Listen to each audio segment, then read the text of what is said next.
Dr. Richard Harwell snatched the nursing chart out of Dana's hands and slammed it face down on the counter so hard the pen holder rattled across the floor. "Stop!" His finger was 2 inches from her face. "Stop writing things that aren't there. Stop filling this chart with ghost signals and wishful thinking. That boy's brain is dead. His father is an admiral, not God. And no amount of stars on a collar brings back a corpse." He grabbed the chart again, flipped to her observation notes, and drew a single brutal line through everything she had written. 3 weeks of documentation, gone in one stroke. Dana didn't flinch. She had seen men like him before, in places where being wrong didn't cost a career, it cost a life. If you've ever seen someone fight for a life the whole world had already written off, stay with me. Drop your city in the comments below so I can see how far this story travels. And if this is your first time here, subscribe and follow along, because what happens next will change the way you see everything. The ICU at the VA hospital in Richmond, Virginia, had a particular kind of silence that was different from silence anywhere else on Earth. It wasn't peaceful. It wasn't calm. It was the silence of machines doing the breathing that people couldn't do for themselves. It was the silence of families sitting in plastic chairs for hours, without speaking because there was nothing left to say. It was the silence of medical staff moving quietly, efficiently, the way people move when they have accepted that nothing is going to change. Dana Mercer had worked in 3 different hospitals across 2 continents. She had learned how to read a silence the same way some people read weather, and the silence on this floor, on this particular Monday morning in February, had the thick, suffocating weight of a decision that had already been made. She pulled the chart from the rack outside room 14 before she even finished her first cup of coffee.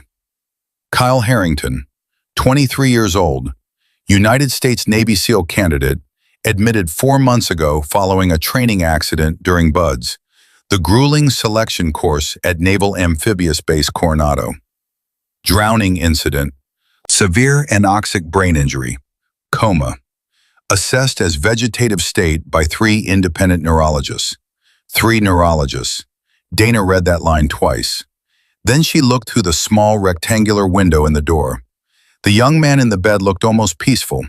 He was tall, even lying down you could tell that, broad-shouldered, athletic. He had the kind of face that probably smiled easily when it was working properly.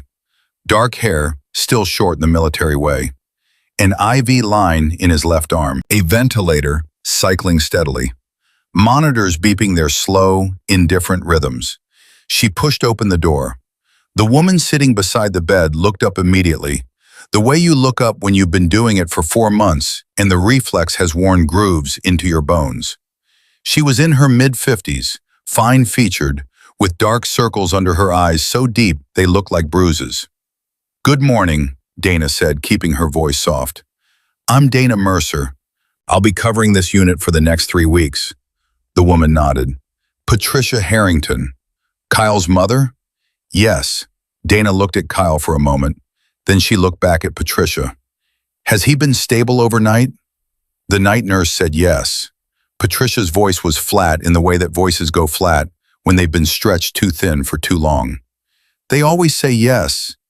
Dana pulled on a fresh pair of gloves and began her assessment the way she always did, methodically, starting at the top and working down. She checked the ventilator settings. She checked the IV line. She checked the pupils with her pen light. Left eye, right eye. She paused. She clicked the pen light off, then on again. The right pupil had constricted a fraction of a second slower than the left. It was subtle. It was the kind of thing you could easily attribute to normal variation. It was the kind of thing most nurses would have noted as unremarkable and moved on. Dana wrote it down. She wrote down the exact time. She wrote down the exact measurement. She drew a small diagram in the margin of her personal notebook, the one she carried everywhere, the one that was not the official chart. Patricia watched her. "The other nurses don't usually take that long." "I know," Dana said. She finished her assessment and stood at the foot of the bed for a moment. She was looking at Kyle's hands. They were resting at his sides on the blanket, open, relaxed, the hands of someone sleeping. Except, she leaned forward slightly, the third finger of his right hand. It was slightly curled, not fully, not dramatically, just barely hooked, the way a finger hooks when the muscles beneath it are doing something. She touched his wrist gently and checked his pulse. Steady, regular. She touched the back of his hand, no response. She pressed 2 fingers against the back of his knuckle with slightly more pressure. The finger moved. It was almost nothing. It was less than a centimeter. It was the kind of movement that you could spend an entire career walking past without ever noticing. Dana did not walk past it.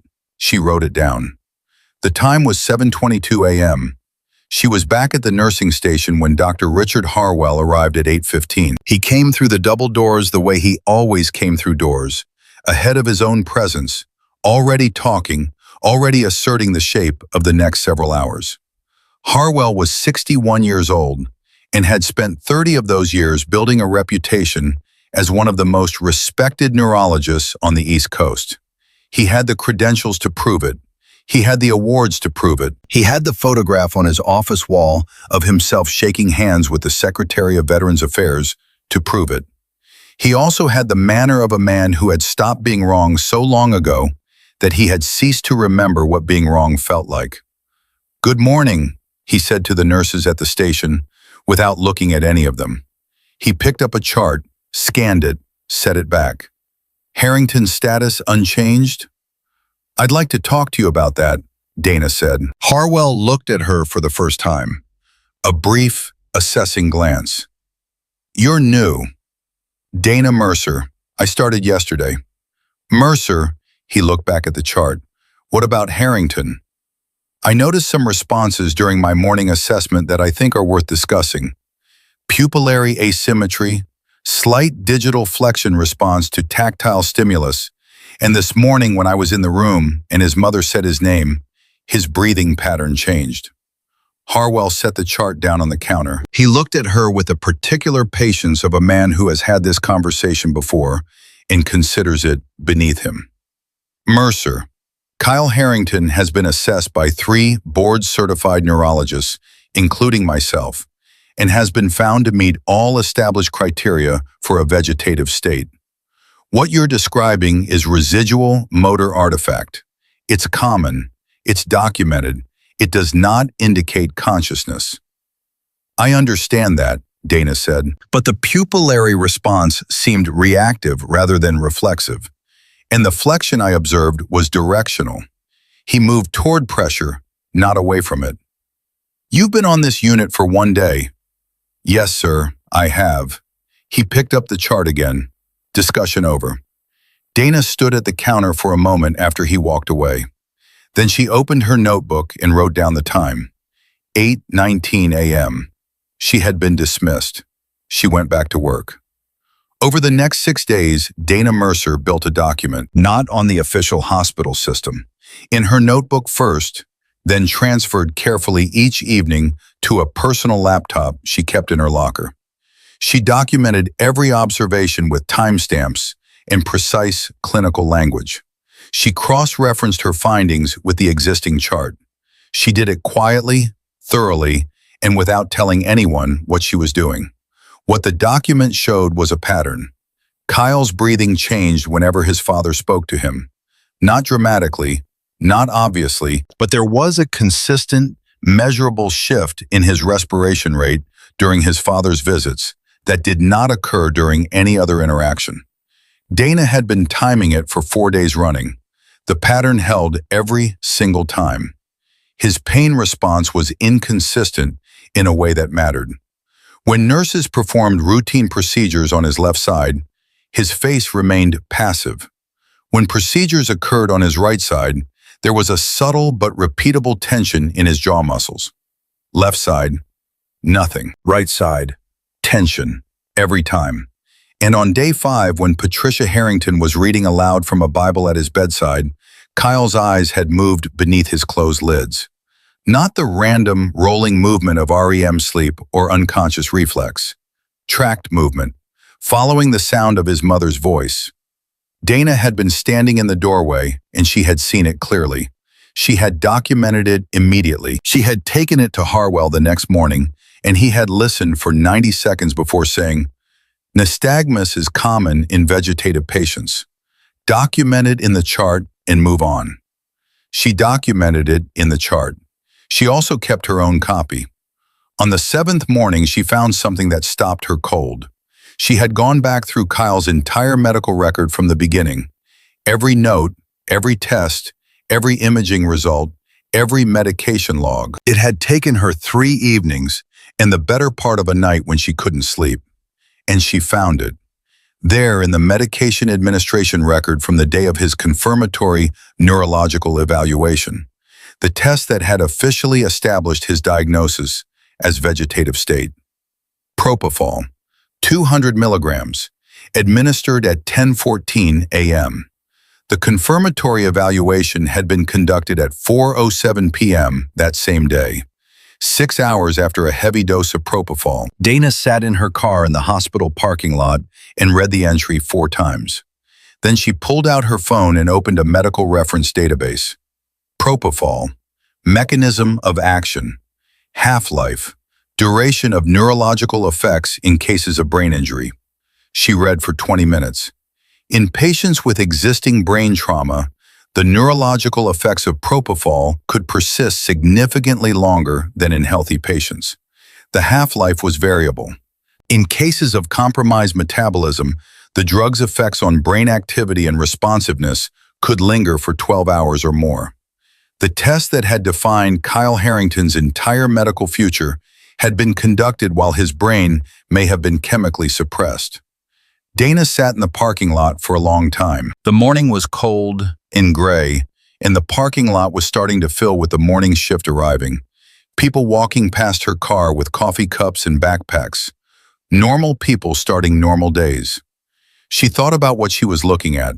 She thought about the implications. She thought about what happened when a nurse, new to the unit, with no institutional standing, walked into a department head's office and told him that his diagnostic process may have been compromised. She already knew what would happen. She had seen it before. Not here, but in places with higher stakes, where the cost of being wrong was measured in something worse than career damage. She knew exactly what kind of fight this was going to be. She got out of the car and went back inside. It was 7:04 a.m. when she found Patricia Harrington in the hallway outside room 14. Patricia was holding a paper coffee cup and staring at the floor with the unfocused gaze of a woman who had been staring at things without seeing them for a very long time. "Mrs. Harrington," Dana said, "do you have a minute?" Patricia looked up. "Is something wrong? Is Kyle?" "He's stable," Dana said quickly. "I'm sorry, I didn't mean to frighten you. He's exactly the same this morning." Patricia let out a long, slow breath. "Okay, I have a question and I want you to understand it's not official. It's not part of my chart. I'm just asking as someone who has been watching him closely.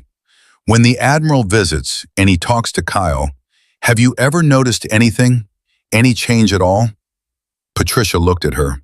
Something shifted in her expression. Something careful and guarded, and also, underneath that, desperately, quietly hopeful. "His breathing," she said. "When Jonathan talks to him, it changes." "What does it do?" "It slows down, just a little, like he's listening." She stopped. "The doctors say it's reflex. They say it doesn't mean anything. Have you believed them?" The silence that followed that question lasted a full 10 seconds. "No," Patricia said. "Not really, no." Dana nodded. "Okay, I want you to know that I'm paying close attention to your son, and I'm going to keep paying close attention." Patricia looked at her with an expression that was too worn out for full hope, but too stubborn for despair. "Why? Why you, and not the others?" It was a fair question. Dana considered how much to say. "Because I've seen something like this before," she said, "in a different kind of place, and I learned that the thing that looks like nothing can sometimes be everything." She didn't say more than that, not yet. That evening, Dana did something she had been turning over in her mind for 2 days. She looked up Admiral Jonathan Harrington. His service record was substantial and publicly available in outline. 31 years in the United States Navy, multiple combat deployments, commander of SEAL Team 3 during 2 tours in Iraq, current senior advisor to Naval Special Warfare Command, a man with a particular kind of weight that comes from having made high-stakes decisions for decades and being right often enough that people stop questioning him. He came to visit Kyle every other day, usually in the late afternoon, always in civilian clothes, always alone. Dana had seen him twice through the window. He was a large man who moved carefully, the way large men do when they've learned that the world breaks more easily than it looks. He would sit beside Kyle's bed and talk to him in a low voice, and sometimes he would put his hand over his son's hand, and the monitors would do what monitors did. And after an hour, he would stand up and say, "Goodbye," in the same tone you use when you believe the person you're speaking to can hear you. He had never stopped believing his son could hear him. Dana had watched him leave both times and then gone immediately to Kyle's room to check the monitors. Both times, Kyle's respiratory pattern had been in a state of mild but measurable change in the 20 minutes following the Admiral's visit. Her document now had 11 days of observations, 47 individual data points, a pattern that was consistent enough, specific enough, directional enough, that she would have staked a great deal on what it meant. She sat in the hospital lounge at 11:40 p.m. with her notebook open and her phone in her hand. She had been staring at Admiral Harrington's contact information, which she had found through the hospital's family liaison records, for the better part of an hour. Calling a family member at midnight to discuss her private observations about a patient's diagnosis. Observations she had not shared with the attending physician. Observations that directly contradicted the official medical record. There was a word for that, and the word was not complimentary to her career. But there was another word for what happened if she waited for the system to move at its own pace. Kyle's case was being reviewed by hospital administration in 3 weeks. The plan, as currently written, was to discuss long-term care placement. Dana had read the notes. The trajectory was set.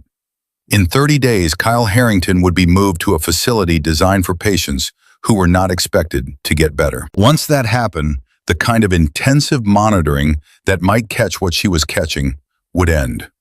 She thought about the mammalian dive reflex.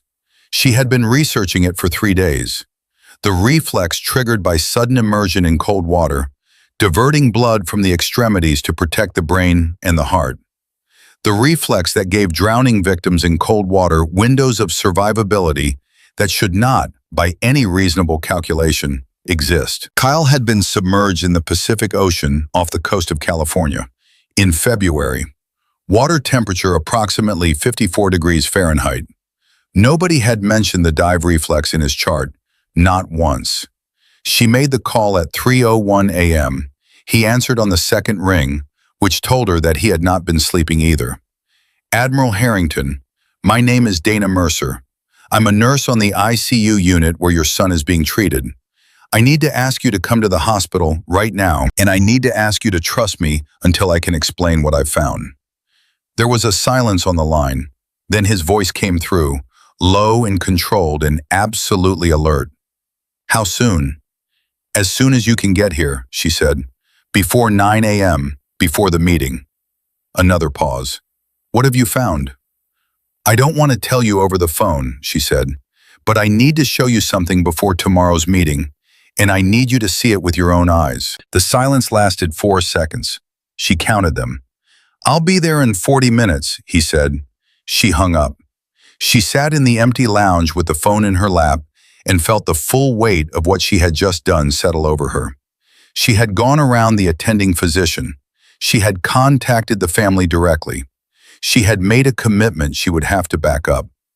She thought about a tent clinic in Kandahar province in 2009. She thought about a young soldier, 22 years old, brought in after an IED blast, non-responsive, pupils blown, the field surgeon already calling it. She thought about the particular pressure of 2 fingers behind a human ear. She thought about what happened when someone decided to look one more time. She stood up, straightened her scrubs, and went back to room 14. Kyle Harrington was breathing steadily in the dark. The monitors were doing their quiet, faithful work. Dana pulled a chair close to his bed and sat down, not to examine him, not to chart anything, just to be there. She was going to be there when his father arrived. She was going to be the one who didn't walk away. "I've got you," she said quietly. Not to the room, not to the monitors, to him. The machines breathed their mechanical breath. And somewhere in the deep, locked silence of Kyle Harrington's mind, in some part of him that no test had been able to reach, something that had not moved in 4 months was still, stubbornly, impossibly, waiting. The notebook hit the linoleum floor and slid 3 feet under the chair, and the sound of it landing was the loudest thing in the room. Dana looked at it. Then she looked up at Harwell. She did not raise her voice. She did not step back. She bent down, picked up the notebook, straightened up, and set it back on the table directly in front of her, with both hands flat on top of it. "You can try to take my badge," she said, "but you should know that Admiral Harrington is already in the building." That landed. She watched it land. Harwell's expression did something complicated, a crack forming in the granite of his certainty. And for just a fraction of a second, she saw what lived underneath all that authority. Not confidence, not righteousness, fear. He covered it fast. He was good at that.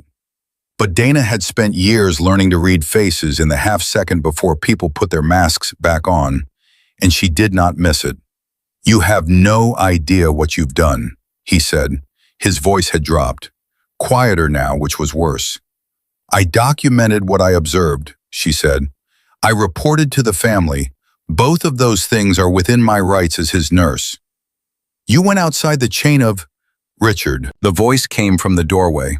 Both of them turned. Dr. Sandra Caldwell, chief of the neurology department, was standing in the door of the conference room in her coat, her reading glasses still in her hand, like she had been in the middle of something when she got the call. Behind her, down the hallway, Dana could see 2 other figures moving toward them. The Admiral, and a woman Dana didn't recognize yet, moving with the precise, unhurried purpose of someone who had been called to emergencies for so many years that urgency had become her resting state. It was 7:04 a.m. Harwell saw them too. She watched him recalculate the room in real time. "Sandra, this nurse went around my direct instructions and contacted the family without authorization." "I got a call at 6 this morning from Admiral Harrington," Caldwell said. She was not looking at Dana. She was looking at Harwell with an expression Dana could not fully read from where she stood. But there was something in it that was not surprise. "He told me he'd requested an independent evaluation. I told him we'd cooperate fully." Harwell's mouth opened. "We'll discuss the rest in the room," Caldwell said. "All of us." The woman who walked in behind the Admiral was Dr. Elaine Torrance, and Dana knew who she was the moment the Admiral said her name in the hallway. Chief of Neurotrauma at Naval Medical Center, Portsmouth. 15 years of fieldwork before that. The kind of clinician whose name you hear spoken quietly by other clinicians, the way people whisper about anyone genuinely exceptional. She was 53, silver at the temples, and she shook Dana's hand with a grip that was brief and direct, and told her everything about what kind of person she was dealing with. "You're Mercer," Torrance said. "Yes, ma'am. I read everything the Admiral sent me on the drive here. I need to see the patient before we sit down for anything." She looked at Caldwell. 20 minutes, then we'll talk." Caldwell nodded. Harwell said, "Any evaluation needs to go through me as attending." "Dr. Harwell," Torrance looked at him with the calm, absolute authority of someone who has never once in her career needed to raise her voice to make a point.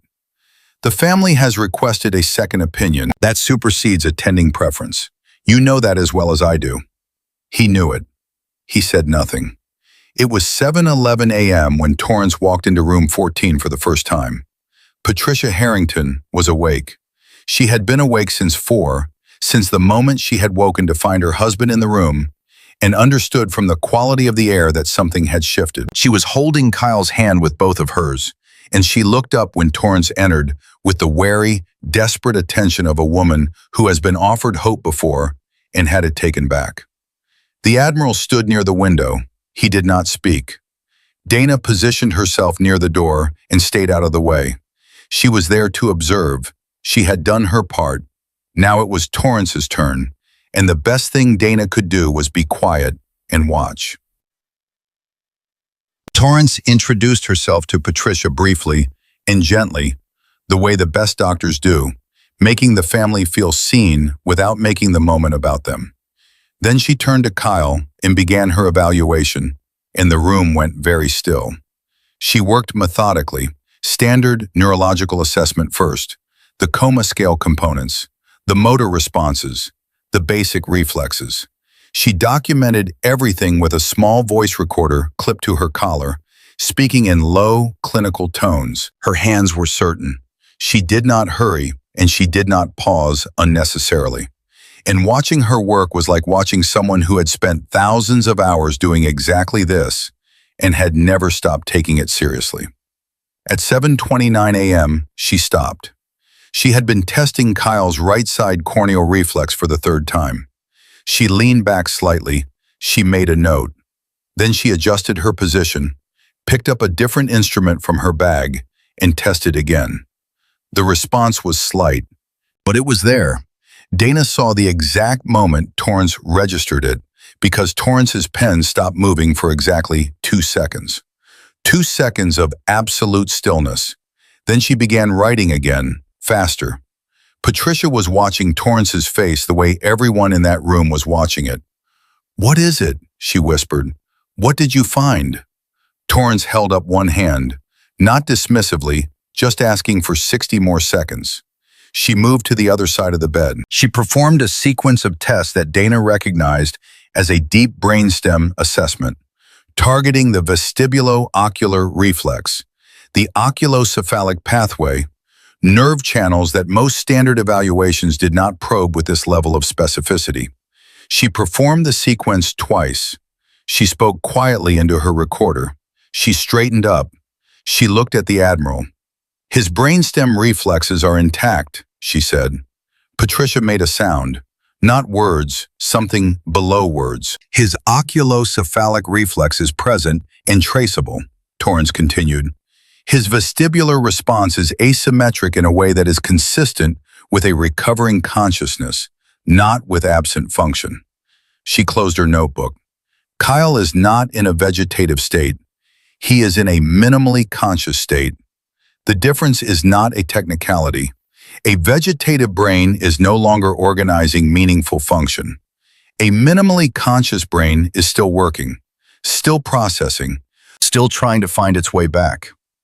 The Admiral's hand had closed around the bed rail. His knuckles were white, and he did not seem to notice. "How certain are you?" His voice was completely level. That was the most disciplined thing Dana had ever heard a parent do. "Certain enough to put my name on a formal second evaluation," Torrance said. "Certain enough to tell you that this patient should not have been diagnosed the way he was diagnosed, and the evaluation that established that diagnosis should not have been conducted when it was." That sentence was the door opening into the part of this that went beyond medicine. The Admiral looked at Dana. She opened her notebook to the page she had been keeping ready for the last 4 hours. She walked to where Torrance stood and laid it on the bed rail between them. "Propofol," she said, 200 milligrams, administered at 10:14 a.m. on the day of the confirmatory evaluation. She pointed to the line. The evaluation was conducted at 4:07 p.m. Torrance looked at the notation. Then she looked up. "Who ordered the sedative?" "The same physician who conducted the confirmatory evaluation," Dana said. The silence that came after that was its own kind of answer.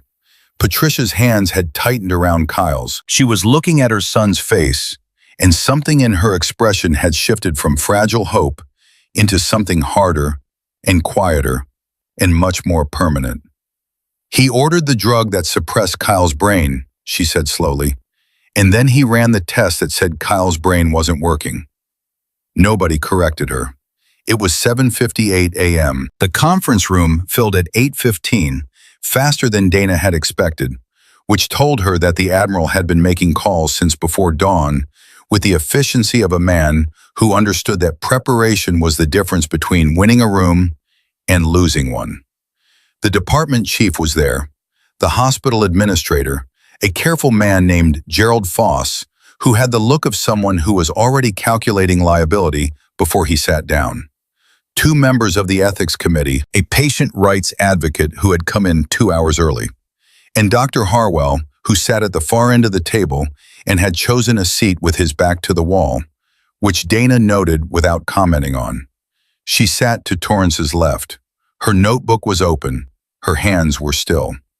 Torrance presented for 14 minutes without interruption. She was precise the way a surgeon is precise, removing exactly what needed to be removed and leaving everything else intact. She laid out the brainstem reflex findings.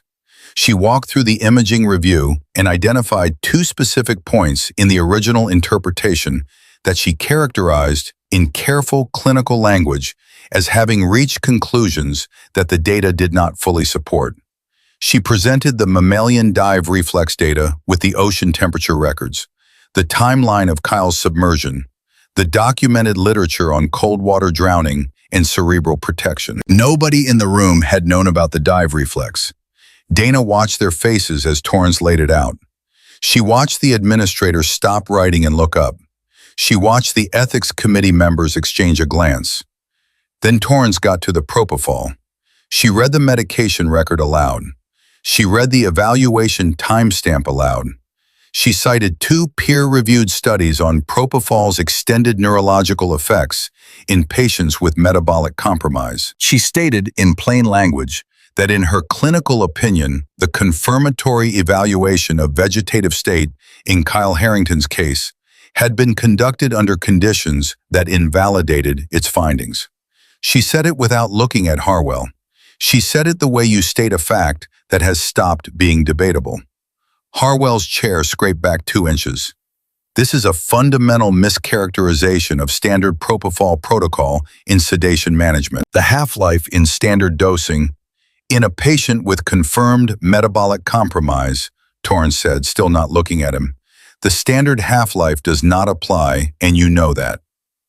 I administered appropriate sedation for a necessary procedure earlier that morning. The timing of the evaluation was determined by scheduling, not by drug administration.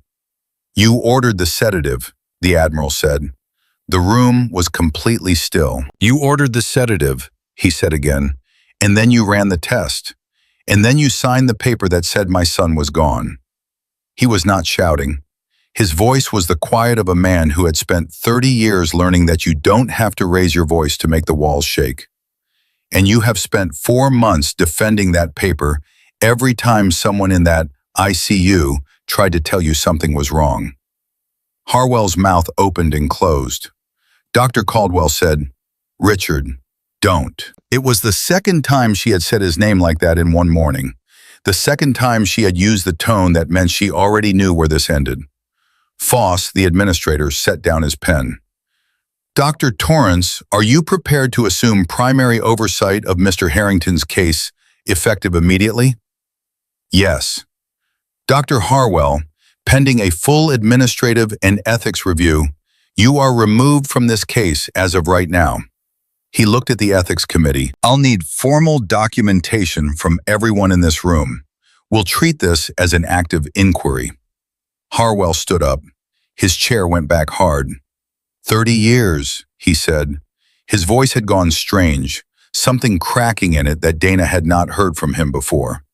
30 years of practice in this department, and you're going to let a nurse who has been here 11 days? Richard, Caldwell's voice was very quiet. The data is the data. He looked at Dana from across the table. She met his eyes. She did not look away.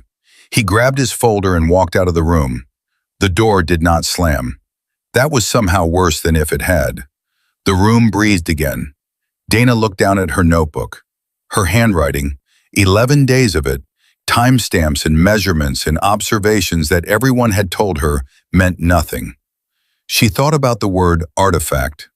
She thought about the way Harwell had said it, dismissively, as though her observations were noise in a clean signal. She thought about what it meant when the people responsible for reading the signal stopped believing the noise could tell them anything. Foss was speaking, organizing next steps, timeline of review, notification procedures, formal reevaluation process. Dana processed it from a slight distance, the way you process things when the crisis has broken and the body is finally allowing itself to feel how tired it is. She had been awake for 23 hours. It was 9:41 a.m. Torrance touched her arm on the way out of the conference room. They stopped in the hallway, and Torrance looked at her directly. "That propofol notation," she said. "You found it by going through the full chart manually." "Yes." "How long did that take you?" 3 nights. Torrance was quiet for a moment. "That documentation you built, the 11 days of observations, that's what made this possible. You understand that?" "I just didn't want to be the one who walked away." Torrance studied her for a moment with the specific attention of someone who is putting pieces together. "Where did you learn to do assessments like the one you described to me? The breathing response tracking, the directional flexion analysis. That's not standard nursing school curriculum." Dana held her gaze. "No, it isn't." She let that sit. Torrance nodded slowly, just once. She didn't push it. "I'll need your documentation formally entered into the record as part of the case review." "Everything. Can you do that today?" "Yes." "Good." She looked down the hallway toward room 14. "Now I need to go back to my patient." The next several hours moved differently. There was still crisis in the air, the formal kind, the institutional kind, committees convening and paperwork flowing, and the measured, serious machinery of a hospital trying to process what had happened. Dana was aware of it the way you are aware of weather through a window. Present, real, but not the things she was focused on. She was focused on the room at the end of the hall. She checked in on Kyle at 10:15 a.m. Patricia was there. The Admiral had stepped out to make calls, the kind of calls that happen when a man with his rank and his connections decided that a situation needed to be corrected at every level, not just one. Kyle was the same, breathing steadily, monitors steady, unchanged to anyone who was only looking at the surface. But the chart now said something different about what unchanged meant. Patricia looked up when Dana came in. "Dr. Torrance explained the minimally conscious state to me," she said. "What it means, what the recovery looks like." She paused. "She said it could take weeks or months, that there's no guarantee of what comes back or how much." "That's true," Dana said. She also said that a brain in a minimally conscious state has a recovery trajectory that a vegetative brain doesn't have. Patricia's voice was careful, like she was carrying something fragile. She said the research is different. The outcomes are different. "Yes, they are." Patricia looked at her son. "He's been in there this whole time," she said, "fighting, all by himself." Dana didn't answer that. There was nothing to add to it. Patricia looked back at Dana. "Why you?" she said. The same question she had asked 11 days ago. But it was a different question now. It meant something different now. "Why did you keep going when everyone else stopped?" Dana looked at Kyle. She looked at the way his chest rose and fell, at the hands resting on the blanket, at the face that was young and still, and full of something that all the charts in the world had failed to name correctly. "Because I learned a long time ago that the most dangerous moment isn't when things look hopeless," she said. "The most dangerous moment is when the people responsible for looking stop looking." She had been in enough rooms in enough broken places to know what that cost. She had paid some of that cost herself. In the years before this one, she had carried some of it. She was still carrying it. At 11:30 a.m., Dr. Caldwell found Dana at the nursing station. Caldwell was a careful woman who measured her words before she spent them, and she stood beside Dana for a moment without speaking, looking at the chart in her hands. "The ethics review will take several weeks," she said finally. "The findings will go to the medical board. I want you to know that your documentation will be treated as a formal part of the inquiry." "I understand. I also want you to know—" She stopped. She tried again. "What you did this morning required a level of professional courage that this department has not always rewarded." She paused on that. Let it be what it was. "I want to say that directly." Dana looked at her. "Thank you." Caldwell set the chart down. "Torrance wants to run a new imaging series this afternoon. Based on what she found this morning, she believes there may be activity in the prefrontal cortex that the original interpretation missed." Dana felt something move in her chest. "What does that mean for his treatment plan?" "It means everything changes," Caldwell said. "The stimulation protocol, the family interaction guidelines, the timeline for assessment. If the imaging shows what Torrance thinks it might show—" She paused. "Kyle Harrington is going to need people around him who know how to help a brain find its way back. That's very specialized work." "I know," Dana said.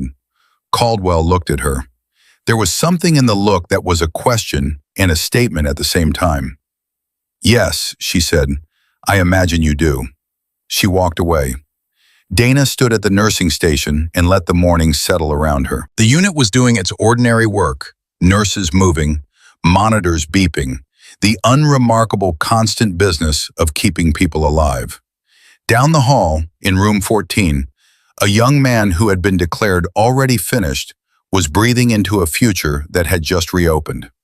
Her phone buzzed. A text from an unknown number. She looked at it. It read, "This is Admiral Harrington.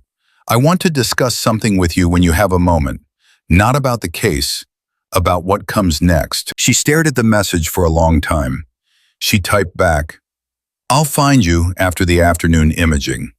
She set the phone down. She thought about what Caldwell had just said. Specialized work. People who know how to help a brain find its way back. She thought about all the things she had spent years trying not to think about. The decade before this one. The work she had walked away from. The things she had learned in places that most nurses would never go. The field clinics and the forward operating bases. And the particular brutal education of a combat medic who had to learn, fast and hard, to find life in places where everyone else had already written it off. She had thought she was done with that. She had thought she could be ordinary. Down the hall, the door to room 14 opened, and the Admiral stepped out. He looked both ways down the corridor, found Dana at the station, and walked toward her. He moved with the same deliberate, unhurried certainty he had walked in with at 3:47 in the morning, as if the last several hours had spent nothing in him. He stopped at the counter, and they looked at each other for a moment. "The imaging is scheduled for 2 o'clock, he said. "I know. Torrance says if the prefrontal findings are what she expects, she wants to start a targeted stimulation protocol within the week." "That's aggressive," Dana said, "but right." He nodded. He was quiet for a beat. Then, "I want to ask you something, and I want you to answer me honestly." "Okay. What you did this morning, the 3-day chart review, the documentation, the 3 a.m. phone call." He looked at her steadily. "That wasn't standard nursing. That was something else." Dana held his gaze. She had known this question was coming since the moment Torrance asked her about the assessments in the hallway. She had been deciding all morning how much of the answer to give.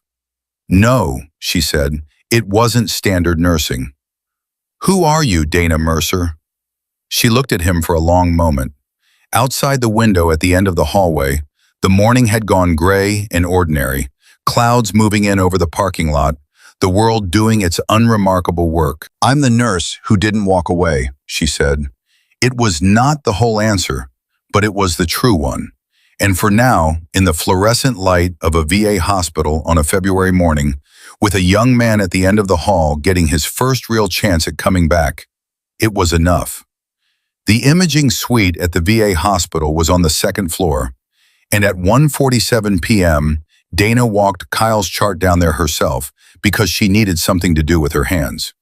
She had been awake for 26 hours. She had stopped feeling tired somewhere around the 11 o'clock mark and crossed into the particular territory beyond exhaustion where everything becomes sharp and strange and slightly too real.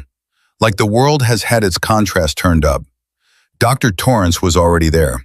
She was reviewing the original imaging on a lightboard, the MRI series from Kyle's first week of admission. And she was doing the thing she had done all morning, that total, unself-conscious absorption in a problem that made everyone else in the room feel slightly peripheral. Dana set the chart on the counter beside her. Latest vitals are stable. His respiration rate dropped 2 points in the last hour. That can be consistent with deepening arousal states in MCS patients, Torrance said without turning around. Document it. Already done. Torrance turned then. She looked at Dana with the kind of focus that felt like being read. You haven't slept. Not yet. You're running on adrenaline and principle. Both of those run out.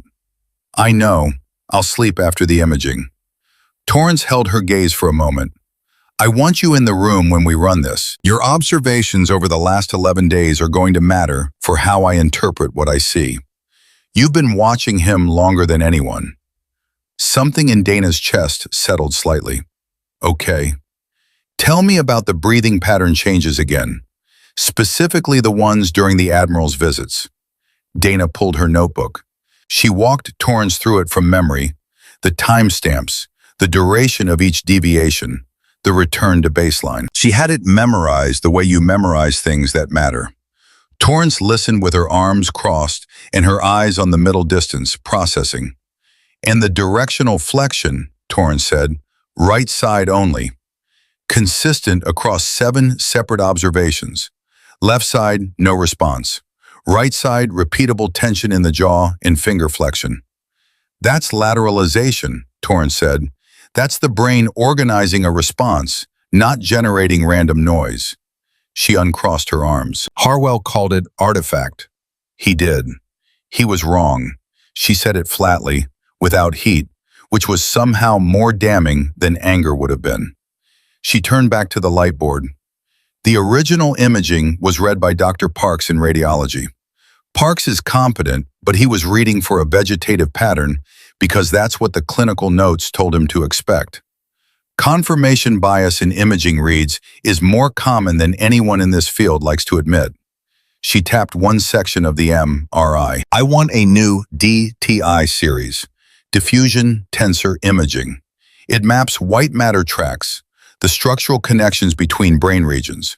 If those connections are intact or partially intact in a patient who's been diagnosed vegetative, the diagnosis is wrong, full stop.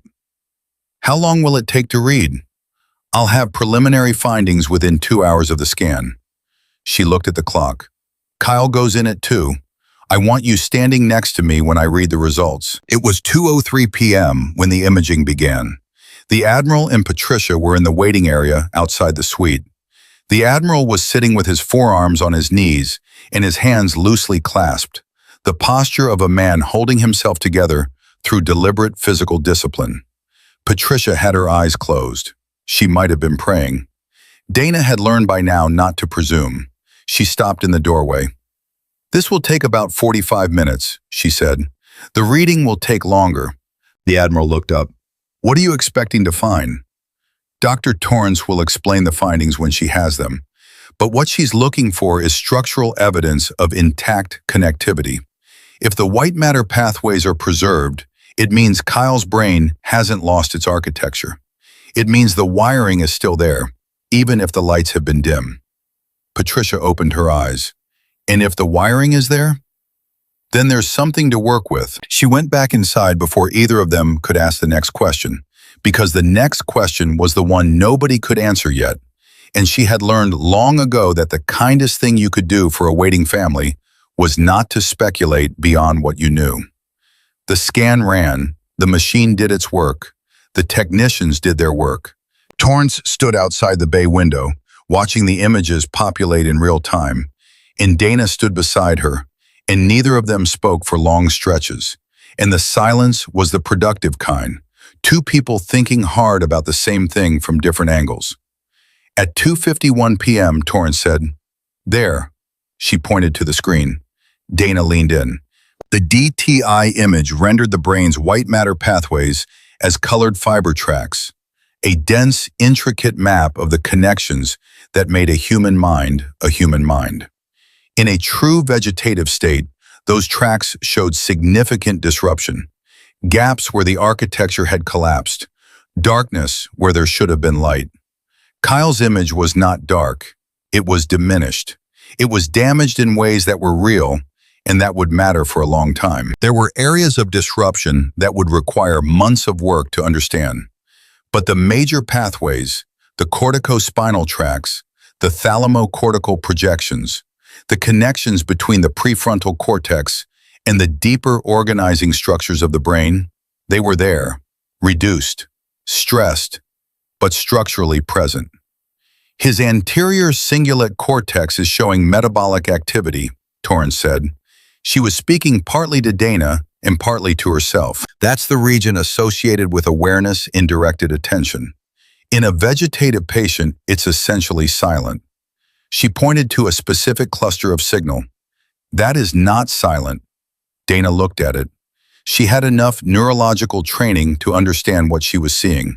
She had enough field experience to understand what it meant. He's aware, she said. At some level, yes. He's processing. He may not be able to communicate it. He may not be able to act on it reliably, but the brain activity is there. Torrance straightened up. Kyle Harrington has been aware, at some level, for 4 months, lying in that room, hearing everything. The weight of that sentence pressed down on Dana like something physical. 4 months. He had heard everything. He had heard the doctors discuss his case in the past tense. He had heard the nurses talk around him like furniture. He had heard his mother cry at his bedside at 3 a.m. He had heard his father say his name and felt whatever happens in a locked brain when the person you love most speaks and you cannot answer. Dana put her hand flat on the counter and steadied herself. It was 3:08 p.m. "I need to tell the family," Torrance said. She was already gathering her notes. Then she paused and looked at Dana. "You should be there. Are you sure? You found this. You should be in the room when they hear it." They walked out to the waiting area together. The Admiral stood up the moment he saw Torrance's face. He had the instinct of a man who had learned to read the room at distance, and Dana could see him processing her expression before she had said a single word. Patricia stood up a half-second later, reading her husband's body language, and took his arm without realizing she had done it. Torrance sat down across from them, and Dana sat beside her, and Torrance leaned forward with her notes in her hands and said, "The imaging confirms what I found this morning. Kyle is not vegetative. His brain is structurally intact in the regions that matter most, and there is measurable metabolic activity in areas associated with conscious awareness." Patricia put both hands over her mouth. "He is minimally conscious," Torrance continued, "which means he is somewhere inside all of this. He is processing. He can hear you. He may understand more than he can show. And he has a recovery pathway that a vegetative patient does not have." The Admiral sat very still. "What does recovery look like?" "It's slow. It's not linear.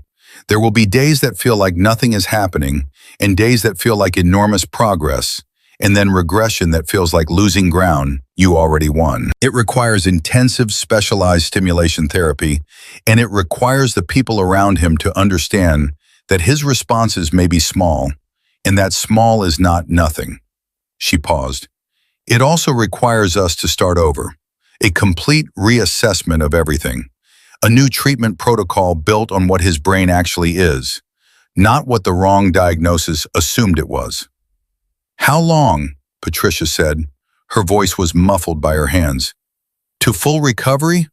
I can't give you that number honestly. Some MCS patients regain significant function within months. Some take years. Some plateau. But his imaging is better than I expected given the timeline. The cold water," she looked at the Admiral, "the dive reflex you knew to ask about. In my assessment, it protected him. It bought his brain time that most anoxic injury patients don't get. Patricia Harrington lowered her hands.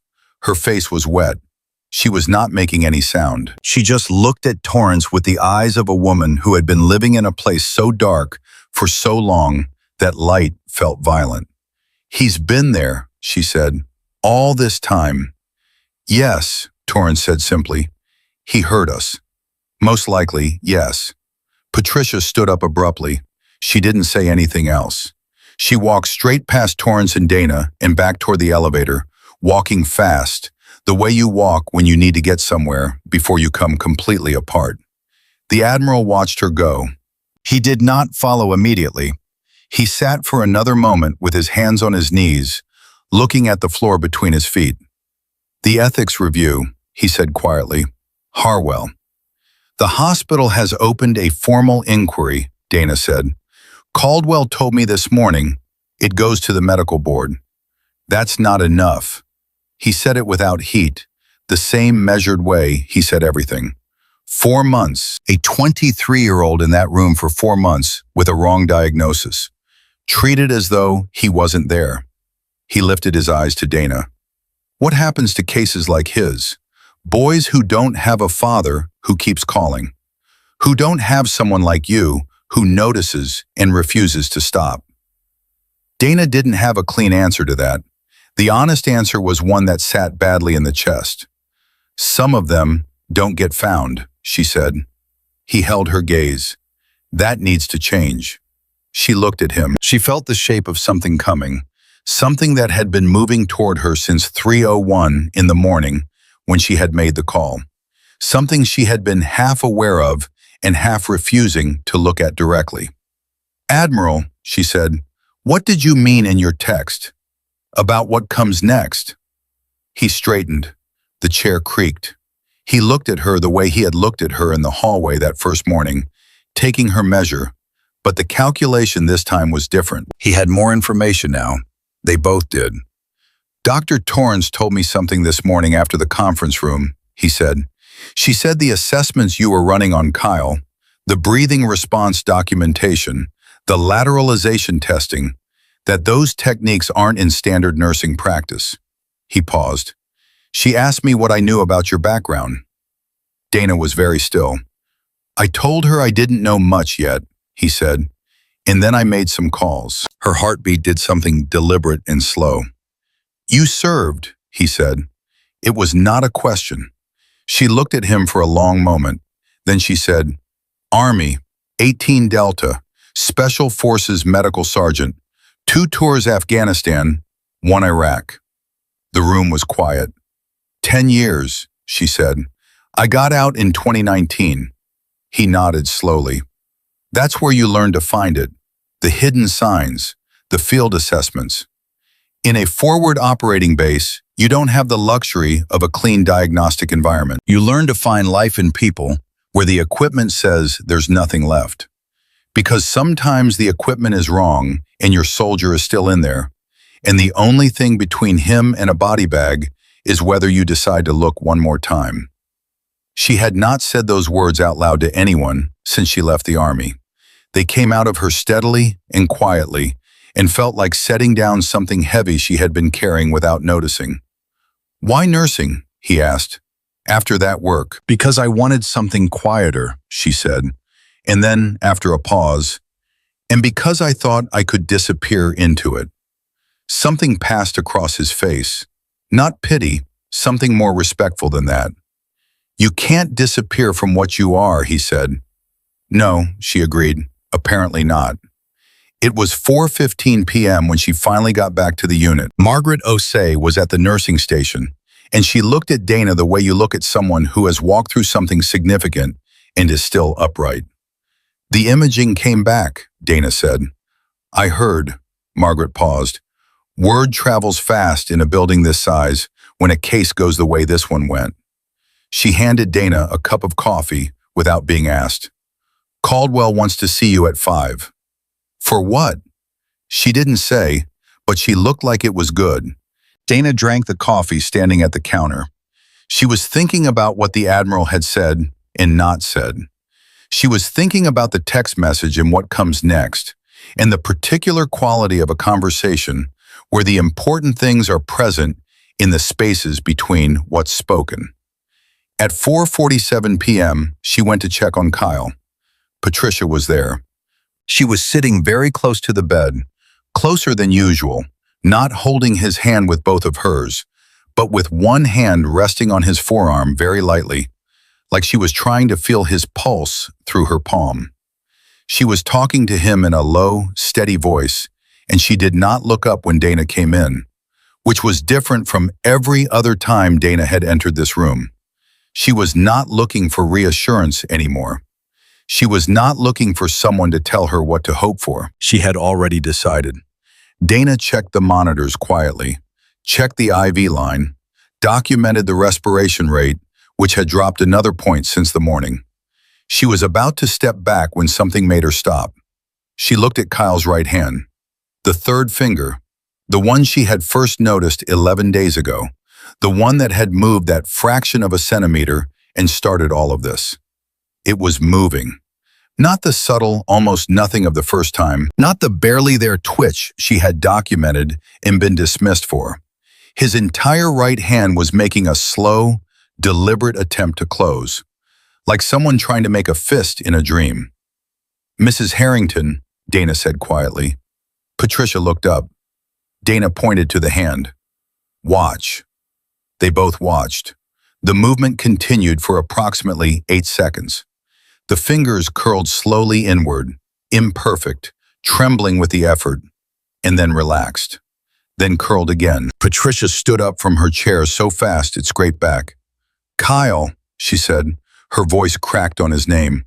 "Kyle, can you hear me?" The hand stilled. Dana watched the monitor. The respiratory lines shifted. The same pattern she had been documenting for 11 days. The slowing, the change in rhythm. But this time it was larger, more pronounced. The deviation was twice the magnitude of anything she had recorded before. "Kyle," Patricia said again. She was holding his hand now. "Squeeze. If you can hear me, try to squeeze." The monitor line moved. Kyle's hand did not squeeze. Not yet. Not with any force that could be called a grip. But his fingers pressed against his mother's. For 1 second, maybe 2, and it was enough. Patricia sat back down on the chair, and she put her face in her hands and she cried. Not the quiet, controlled crying Dana had witnessed before, the 4 months of vigil kind of crying that had worn itself down to almost nothing. This was different. This was the crying that comes when something locked inside you finally breaks open, because the worst thing you were afraid of has just been proven wrong. Dana stepped out of the room and stood in the hallway and called Torrance. "His right hand is showing purposeful movement," she said, directed response to his mother's voice. "I documented it at 4:53 p.m. Torrance was quiet for exactly 1 second. "I'm on my way." Dana hung up. She turned and looked through the window into room 14. Patricia was still sitting beside her son, still holding his hand, still crying, but she was talking to him now, talking steadily and quietly, and she was not looking at the monitors. She was looking at his face, looking at her son. Dana pressed her back against the wall and let out a long, slow breath. This was the thing about hope, not the fragile, early kind, the kind you hold carefully because you're afraid it will break. The other kind, the kind that arrives after it has been earned, after it has cost something, after you have defended it in every room where people told you to let it go. That kind of hope had weight, that kind you could stand on. At 5:02 p.m., the Admiral arrived from the direction of the elevator. He was moving faster than his usual pace. He had gotten a call. Dana could tell from the set of his face, the same shift she had seen that morning. Controlled urgency, the forward lean of a man who has trained his whole life to move toward the thing and not away from it. He looked at Dana. "Torrance called me." "He moved his hand, sir." Directed response, "Your wife was there." He stopped walking. Right there in the hallway, 3 feet from the door, he stopped. He was not a man who showed very much. He had built a life around not showing very much. But for a moment, just a moment, his face did something that had nothing to do with 30 years of command. He closed his eyes. He kept them closed for approximately 5 seconds. Then he opened them, straightened his shoulders, and walked past Dana into room 14. Dana stood in the hall and let the moment be what it was. Torrance arrived at 5:14 p.m. and confirmed the purposeful movement in a formal assessment within minutes. She documented it with the same precision she brought to everything. She spoke quietly to the Admiral and Patricia for several minutes. She used words like trajectory and protocol and timeline, the scaffolding of recovery laid carefully over the raw, almost unbearable fact of what they were all witnessing. Dana stood near the nurse's station and watched through the window. At 5:31 p.m., Caldwell appeared at the end of the hallway. "Come to my office," she said. Dana followed her. Caldwell's office was small and organized with the precision of someone who did not have time for disorder. She sat across the desk from Dana and folded her hands and looked at her with the same careful expression she'd had all day, reading something that she was now close to finishing. "The ethics investigation is formally underway," she said. "Harwell has been suspended pending review. His attorney has already been in contact with the hospital, which tells you what you need to know about how he believes this is going to go." She paused. "I want to ask you something directly." "Okay. Your military service, Special Forces medic, 10 years. She let that sit. "Why didn't you put that on your application?" Dana met her eyes. "Because I wanted the job, not the conversation about the job." Caldwell was quiet for a beat. "The conversation being that a combat medic with your background should probably be doing more than floor nursing at a VA hospital."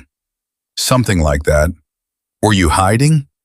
It was a direct question from someone who deserved a direct answer. "Yes," Dana said. "From what?" "From doing exactly this," Dana said.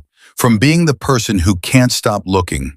From walking into rooms and seeing things and refusing to let them go." She paused. "From costing myself things every time I decide to care more than the system wants me to." Caldwell held her gaze.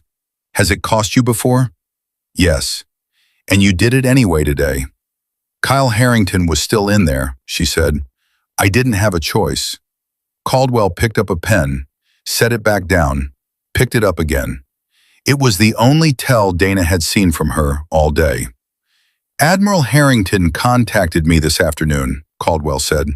"He and Dr. Torrance are proposing a new initiative, a specialized neuro-recovery unit at Portsmouth Naval Medical Center, focused specifically on traumatic brain injury in service members, patients in ambiguous consciousness states who are at risk of misdiagnosis."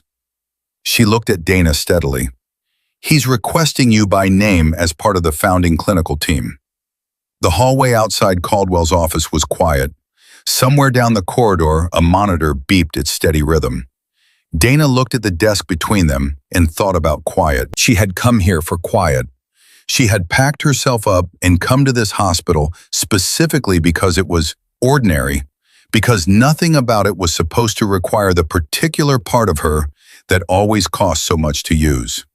She thought about Kyle Harrington pressing his fingers against his mother's hand at 4:53 in the afternoon. She thought about how many rooms there were in how many hospitals where someone was lying in a bed with a wrong chart on the door and not a single person willing to look one more time. She looked up. "When would they need an answer?" she said. Caldwell's expression did something careful and warm at the same time. "The Admiral suggested you might want a few days."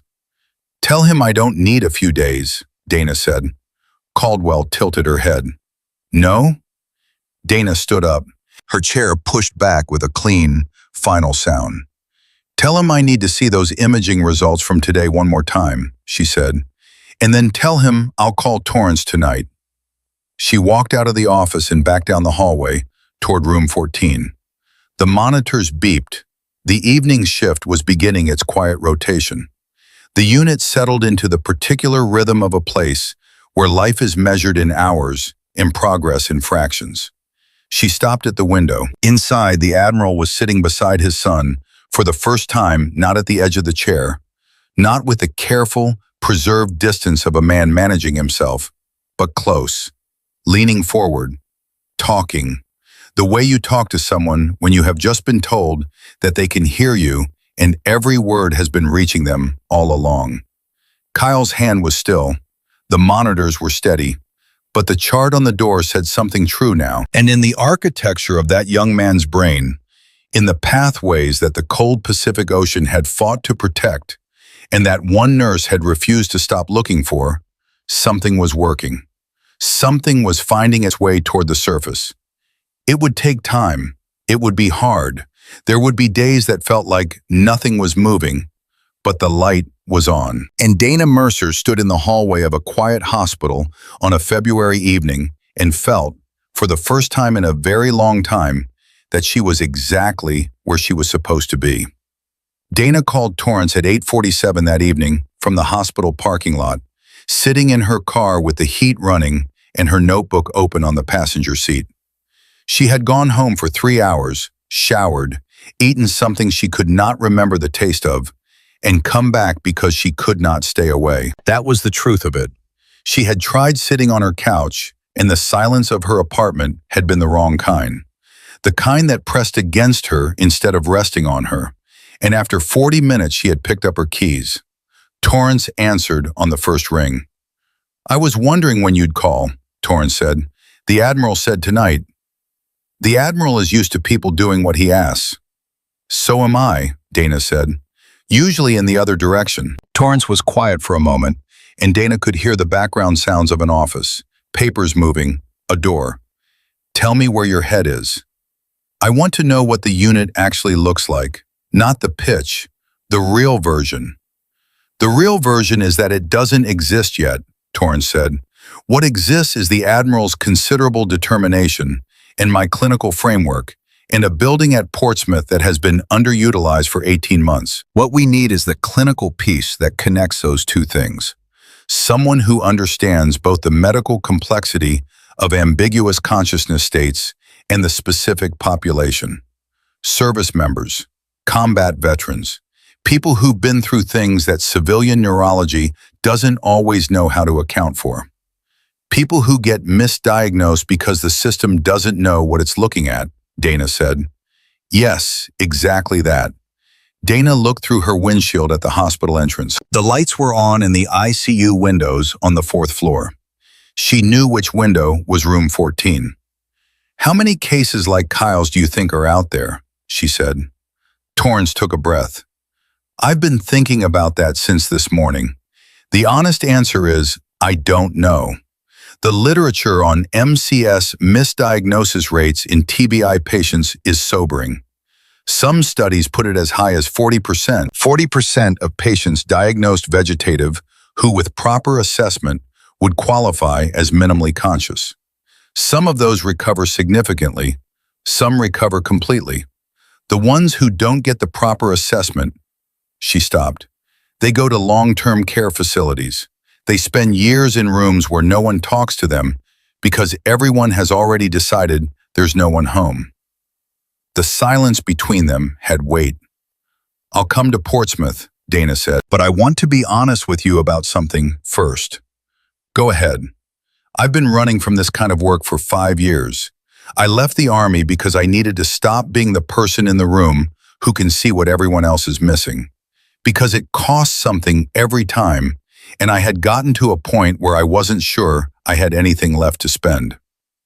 "What changed?" Torrance asked, not challenging, genuinely asking. "Kyle's hand moved," Dana said. "At 4:53 this afternoon, his fingers pressed against his mother's hand." She paused. "I watched her face when it happened, and I understood that I don't actually have a choice. I've never had a choice.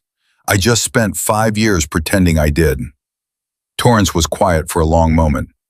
"That's the most honest thing anyone has said to me in a long time," she said finally. "And for what it's worth, the work we're talking about building, it will cost something. I won't pretend otherwise. But it will also be the thing that is most worth doing." Another pause. "Can you be in Portsmouth Friday?" Yes. Good. I'll tell the Admiral. Dana hung up and sat in the car for another minute. The night was cold and clear, and the hospital stood against the dark sky like something solid and necessary. She thought about all the rooms inside it, all the people in those rooms, and she thought about how many of them had someone watching who refused to look away. Not enough. The answer was never enough. She went back inside. It was 9:15 p.m. when she pushed through the ICU doors, and Margaret Osei looked up from the nursing station with an expression that was somewhere between relief and exasperation. "You are not on shift," Margaret said. "I know. You have been awake for—" "I know. Dana, I just want to check his chart and then I'll go home and sleep for 10 hours. I promise." Margaret looked at her for a long moment with the particular maternal authority of a 22-year veteran who had seen every flavor of stubborn and had opinions about all of them. Then she slid the chart across the counter without another word. Dana read it. The evening nurse had documented 2 more instances of directed hand movement. Both times the stimulus had been Patricia's voice. Both times the response had been a pressure change in the fingers lasting 2 to 4 seconds. The respiratory deviation pattern Dana had been documenting for 11 days was now formally entered in the chart by Torrance's order, reclassified from artifact to clinical indicator. It was official now. 11 days after Dana had first written it down in a notebook that a senior physician had swept off a table. She set the chart down. "How's Patricia?" she asked Margaret. "She hasn't left. The Admiral went to make calls around 7, and she stayed. She's been talking to him all evening." Margaret paused. "Different now. The way she talks to him, you can hear it from the hallway." "Different how?" "Like she's not afraid of silence anymore. Before, when she'd talk to him, you could hear her trying to fill every gap, like she was terrified of what the quiet meant. Tonight she talks and then she waits, like she's listening for something." Dana thought about that. She is listening for something. "I know." Margaret folded her hands on the counter. "That woman has been in that room for 4 months believing something that everyone in this hospital told her wasn't true. How do you do that? How do you hold on to something that hard for that long when everyone around you is telling you to let go?" Dana thought about it seriously. "You don't decide to hold on," she said. "You just refuse to decide to let go. There's a difference." Margaret was quiet. Then, "Go home, Dana. Sleep. He's not going anywhere tonight." At 6:30 the next morning, Thursday, Dana was back. She had slept 8 hours, which was more than she had slept in a single stretch in nearly 2 weeks. She felt different for it, sharpened back to herself, the particular brand of alert that she recognized from the Army, the clarity that comes when you have a mission and you know exactly what it is. Torrance was already on the unit. She had driven back from Portsmouth the previous night and was back by 6, which told Dana everything she needed to know about the kind of colleague Torrance was going to be. "His overnight chart," Torrance said, handing it to Dana the moment she walked in. Dana read it standing at the nursing station. 7 documented instances of purposeful movement during the night shift.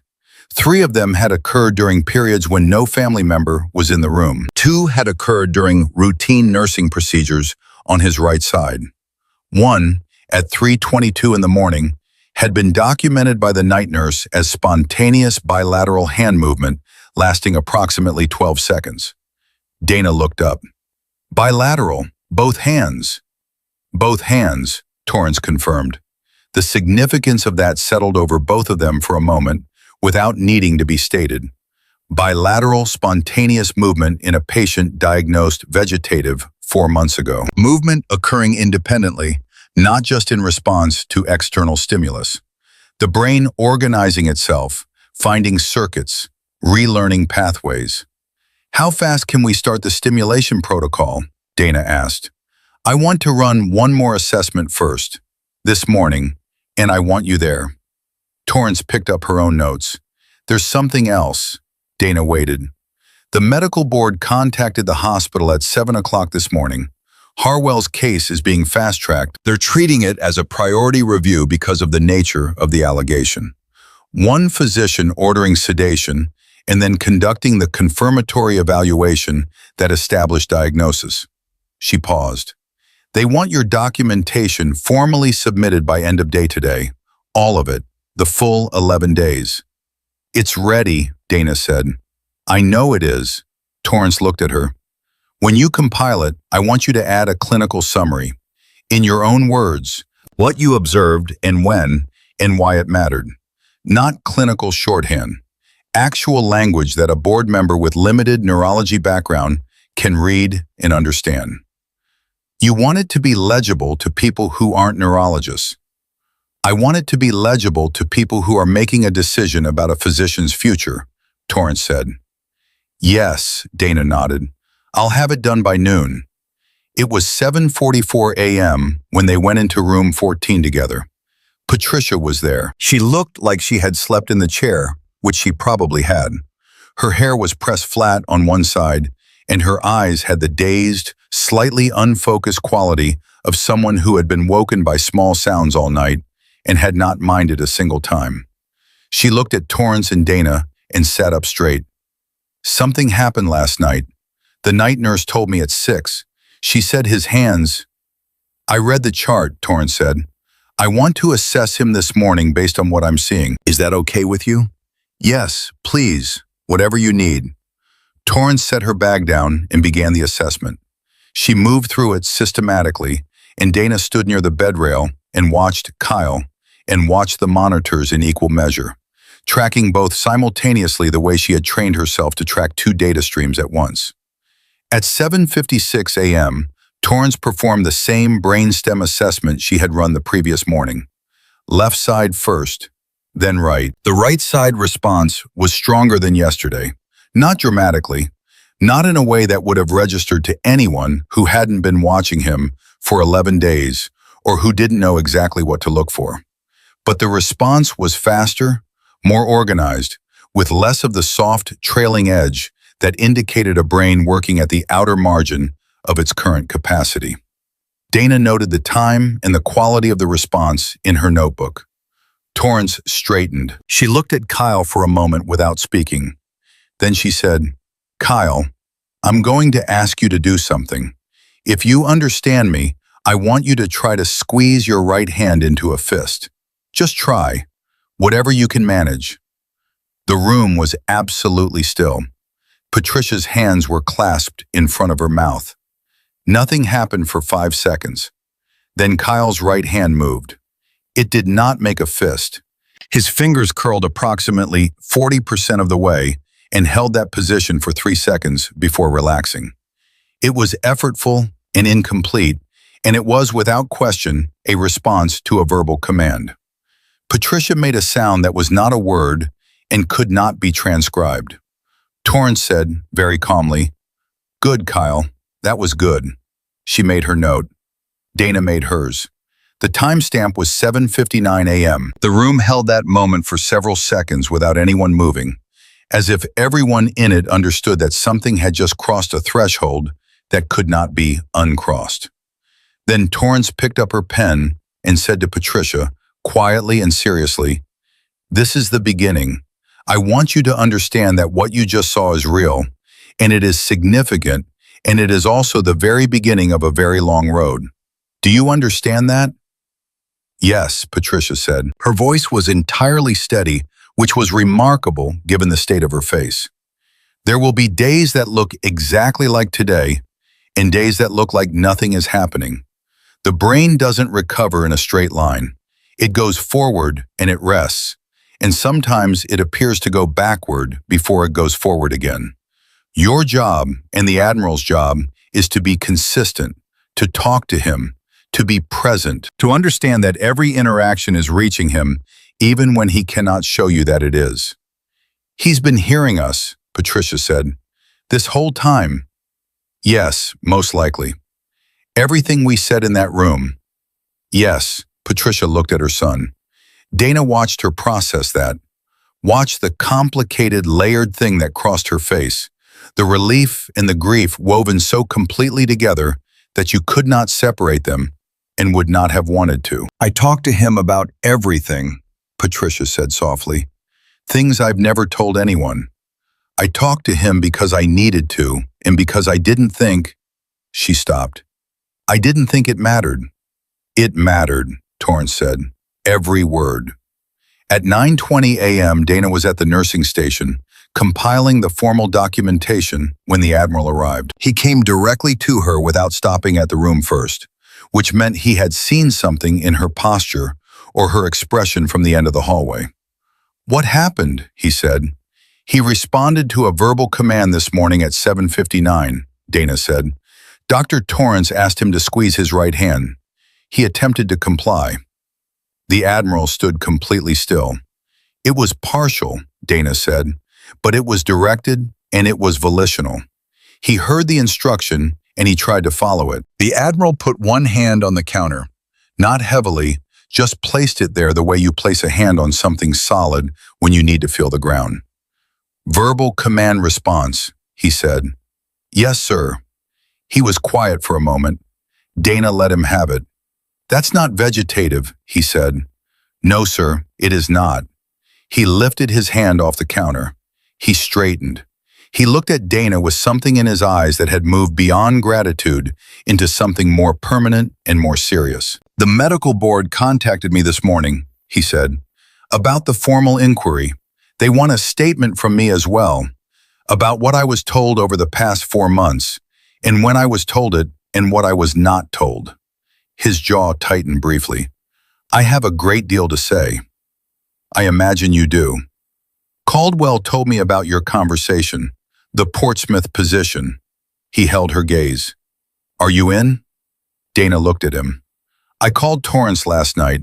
I told her Friday." Something shifted in his expression. Not surprise, confirmation. "Good," he said. "There's something I need from you in return," she said. He waited. "The unit we're building, the criteria for intake. I wanted to include any service member presenting with ambiguous consciousness following TBI, regardless of existing diagnosis. I want the protocol to assume that a diagnosis of vegetative state made within 60 days of injury should be treated as provisional until independently confirmed." "You're talking about a review process for existing cases," he said. "I'm talking about a systematic second look at every case that was diagnosed under conditions like Kyle's. Not just going forward, going back." She held his gaze. "How many others are there, Admiral? How many rooms are there right now in how many VA hospitals with a wrong chart on the door?" He held her gaze for a long time. She could see him thinking, not about whether she was right, but about the scale of what she was proposing. The resources, the institutional resistance, the political weight of suggesting that the system had been getting it wrong at a systemic level. "That's a significant undertaking," he said. "I know. It will create resistance from every department that has existing cases under review. I know that too. It will mean a lot of rooms that look like this one," he said. "A lot of families who are going to find out that what they were told was wrong." "Yes." He was quiet for 10 full seconds. Dana counted them. "Write me a framework," he said, "before Friday. A clinical framework for the review criteria. Something Torrance can put her name on and I can take to BUMED. He paused. "Can you do that in 3 days?" "I can do it in 2, she said. He almost smiled. It was a very small almost, but it was there. "Do it in 2, he said. "We'll use the extra day for something else." At 11:30 a.m., the door to the hospital changed. That was how Dana experienced it. Not in a single moment, but as a gradual shift in the quality of the air on the 4th floor. A change in the way people moved, in the tone of the conversations at the nursing station. Word had spread the way word always spreads in a hospital, through the specific informal network of people who care about the same things and talk to each other outside of formal channels. 2 nurses from the 3rd floor came up on their lunch break and stood talking quietly with Margaret at the station. A hospitalist Dana had seen in passing for 11 days stopped her in the hallway and said, without preamble, I heard what you found, and I heard what was done with it. I want you to know I think what you did was right." She thanked him. She went back to her documentation. At 12:15 p.m., she submitted the full clinical summary to the medical board's contact address. 11 days of observations, 47 data points, 3 pages of clinical narrative written in plain language that laid out, sequentially and without editorializing, exactly what she had observed and when and what it had meant and why it had been dismissed. She had written the last section, the one about the propofol, 3 times before she was satisfied with it. Not because she was uncertain about the facts, because she wanted the language to be as clean and precise as the facts themselves. She wanted there to be no argument about what the record showed. She wanted it to be the kind of document that closed doors behind it. She submitted it and closed her laptop and sat with her hands on the table for a moment. It was 12:17 p.m. The documentation that had started in a personal notebook, the one that had been swept off a table and called wishful thinking and told it meant nothing, was now in the hands of the Virginia State Medical Board. She picked up her notebook. She ran her thumb across the cover. She thought about what it weighed. At 1 p.m., a call came through to the nursing station that made Margaret set down her coffee cup with a careful deliberateness that drew Dana's attention from 20 feet away. Dana walked over. Margaret put her hand over the receiver. Her expression was complicated. "It's a journalist," she said, "from the Richmond paper. They're asking about a quote from a source inside the hospital, about the Harrington case and the diagnosis and the ethics investigation." Dana felt the temperature of the situation change immediately. "Somebody talked," she said. "Somebody talked," Margaret confirmed. The question was, who? And the follow-up question was whether this was going to help or hurt Kyle before his recovery had a chance to establish itself. The answer to both questions arrived within 20 minutes in the form of Caldwell walking onto the floor with a look on her face that told Dana the source had not been a sympathetic one. "Harwell's attorney released a statement," Caldwell said, pulling Dana aside. "They're framing this as a case of an inexperienced nurse making unqualified neurological assessments that destabilized a patient's care plan and created a hostile working environment for a senior physician." Dana processed that. "That's their defense. That's their preemptive public narrative," Caldwell said, "before the board finding, before the formal investigation conclusion. They're trying to shape how this looks before the evidence is fully public." "What does the hospital want to do?" "The hospital is not going to comment publicly on an active ethics inquiry," Caldwell said. "That's standard, but it means there will be a window where his narrative is the only one out there." "What does the Admiral want to do?" Caldwell looked at her. "The Admiral is currently on the phone with his own legal team and 3 people at BUMED, and I suspect at least 1 person at the Pentagon. What the Admiral wants to do is probably not something that requires our input." Dana thought about it. "The medical board submission, my documentation, that's public record once the inquiry is complete." "Yes. Then the narrative corrects itself when the facts are out." "That's a rational position," Caldwell said. "It requires patience." "I have patience," Dana said. Caldwell looked at her with an expression that contained something Dana had been noticing all day in the faces of people around her. A recalibration, a quiet revision of who they were looking at. "Yes," Caldwell said. "I'm beginning to understand that about you." At 2:30 p.m., Dana went back to room 14. The Admiral was inside.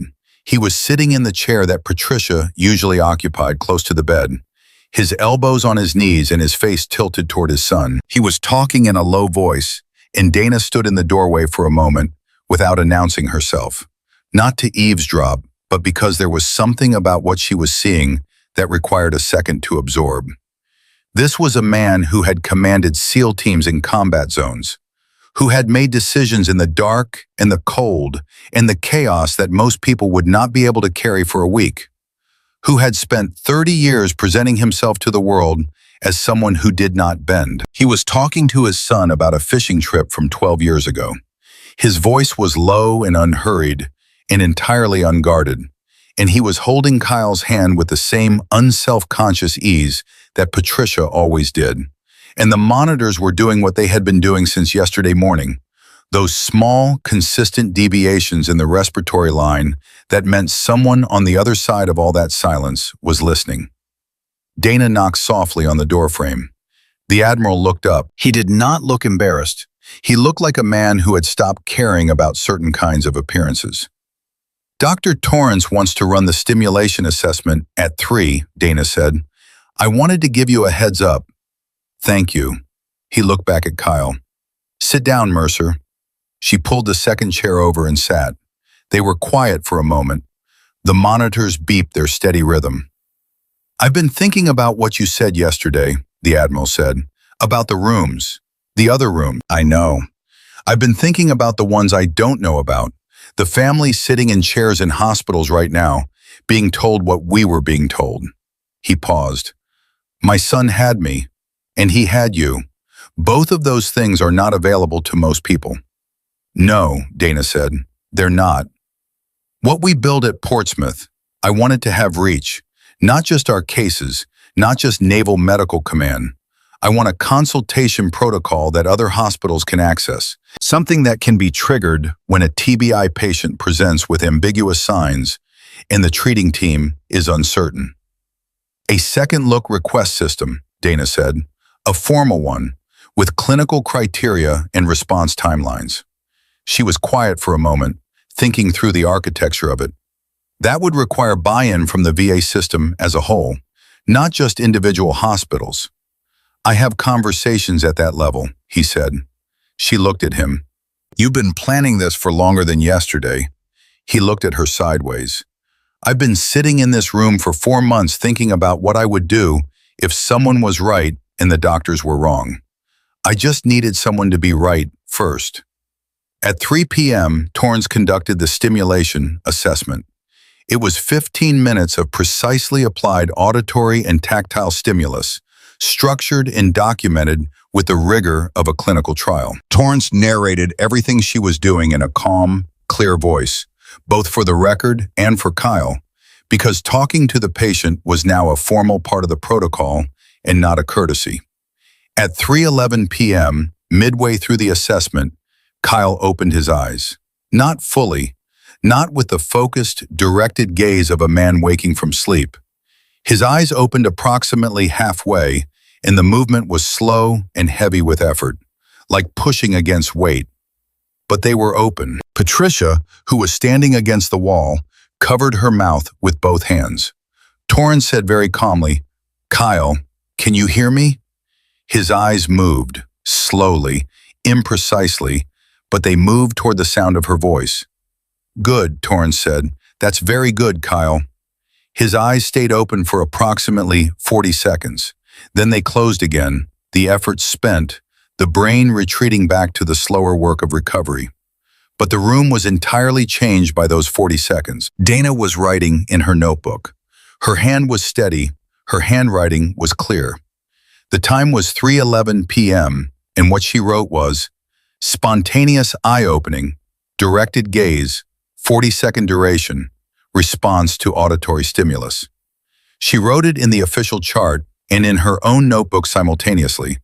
Then she looked up. The Admiral was standing at the foot of the bed, and he was not moving, and he was not speaking, and he was looking at his son's face with an expression that had passed beyond any of the controlled, contained things Dana had seen from him over the last 2 days, and into something entirely undefended.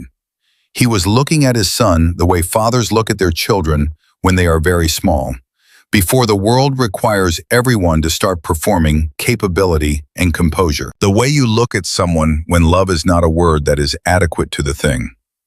Patricia was crying. She was not trying to stop. Torrance was documenting. Dana closed her notebook and looked at the window. The afternoon light was changing outside, the particular way February light shifts in the late afternoon, flattening and going gold at the edges. And she thought about all the mornings she had woken up in this city, not knowing what was happening in this room, and all the mornings going forward that would be different from those.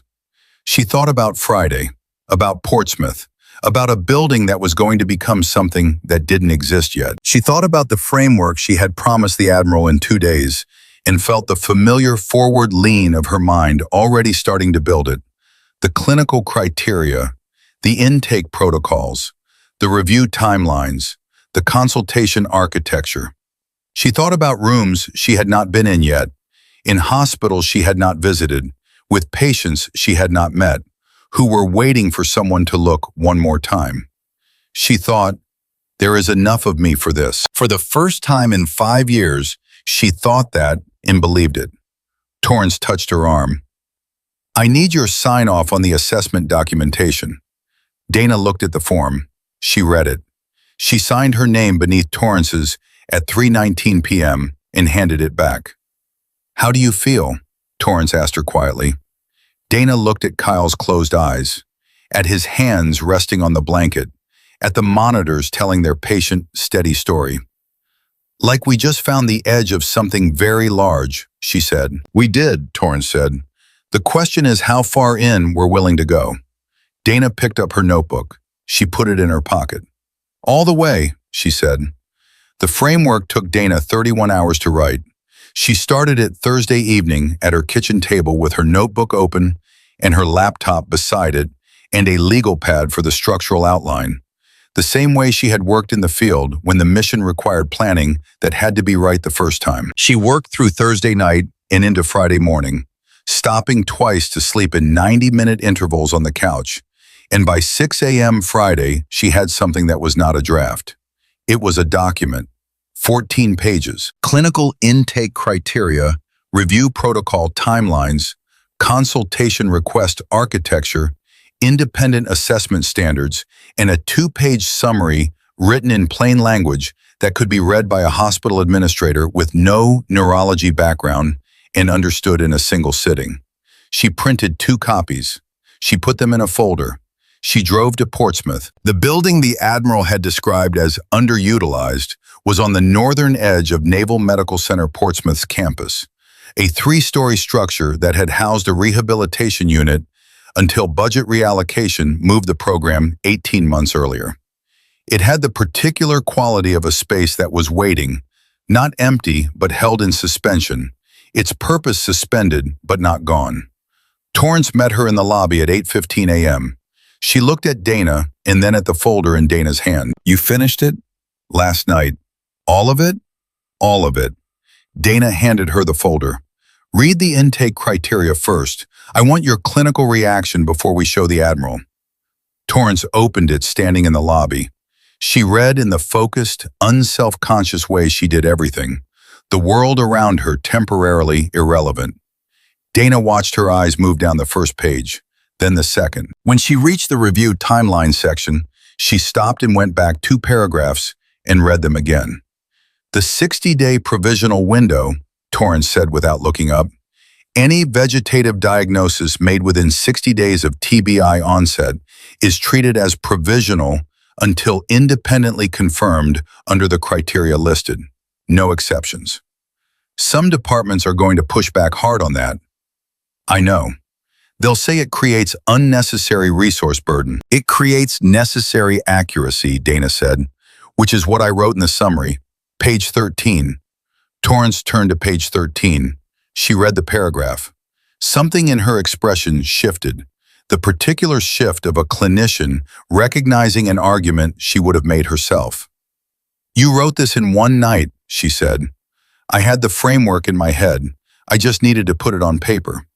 Torrance closed the folder. She looked at Dana with an expression that was direct and warm and entirely professional all at once.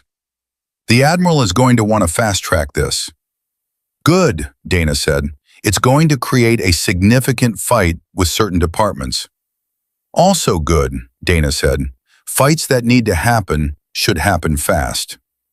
At 9 a.m., they met the Admiral in a conference room on the 2nd floor of the building. He had 2 people with him, a Navy JAG officer named Commander Walsh, and a woman from BUMED's Medical Policy Division named Dr. Patricia Suh, who had flown in from Washington that morning and had the focused, assessing manner of someone accustomed to evaluating proposals that had political weight behind them.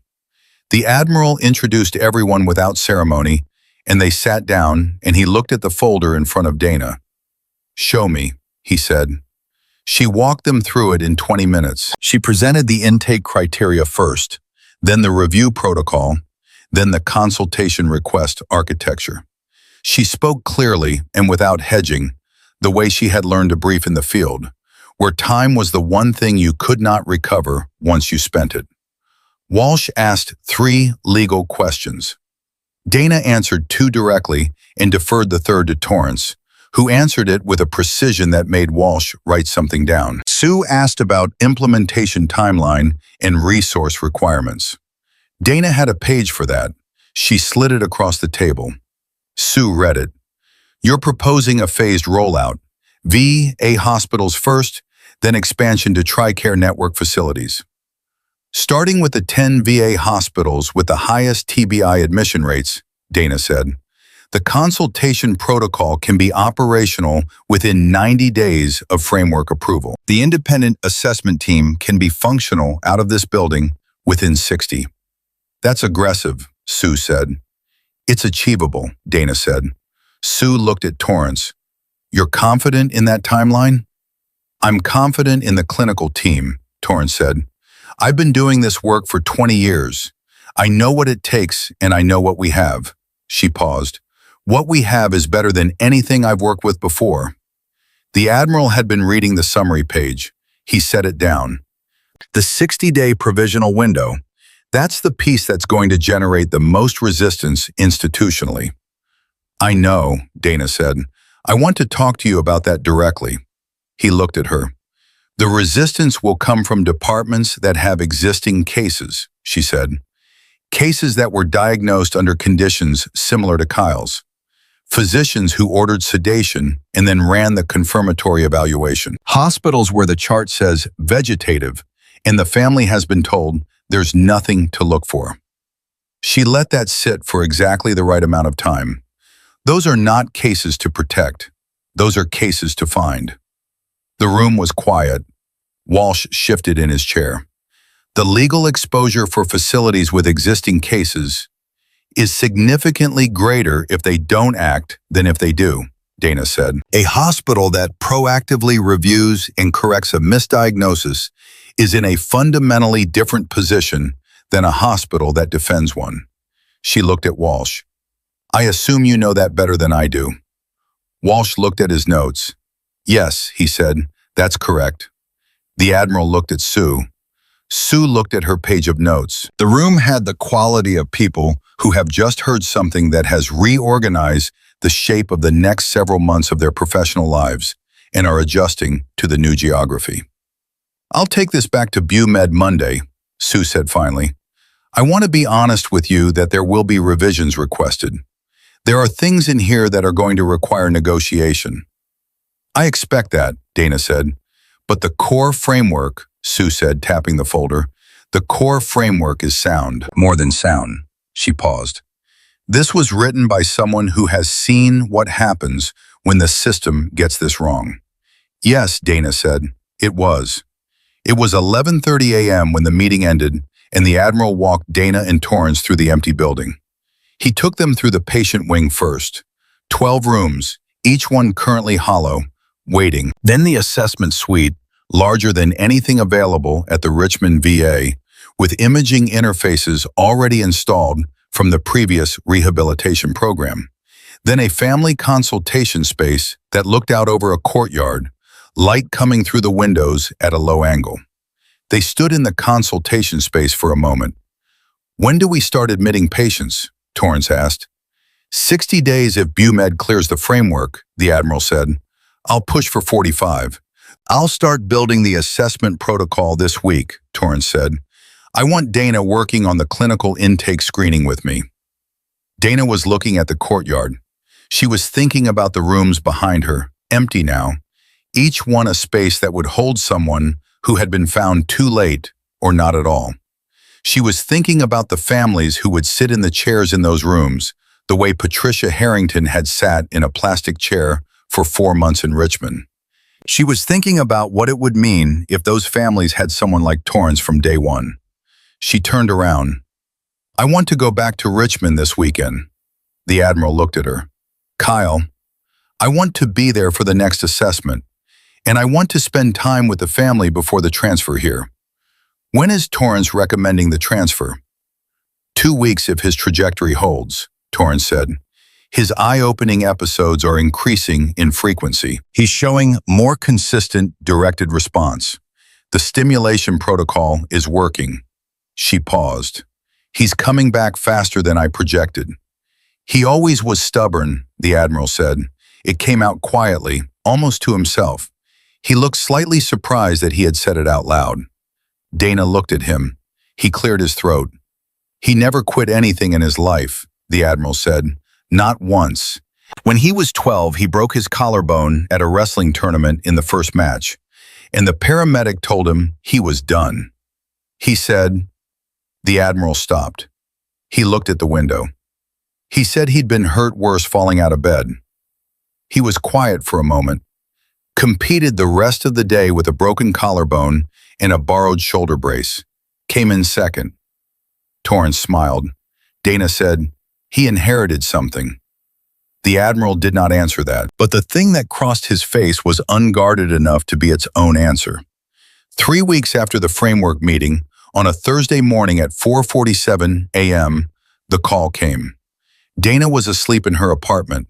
Her phone was on the nightstand, and she had told the night nursing staff at Richmond to call her on the personal number if anything significant changed overnight. She had given that instruction every night for 23 days, since Kyle's first eye-opening episode. And every morning before that call came, she had existed in the specific, suspended state of someone waiting for news that could go either direction. She was awake before the phone finished its first ring. She answered it. The night nurse's name was Carol.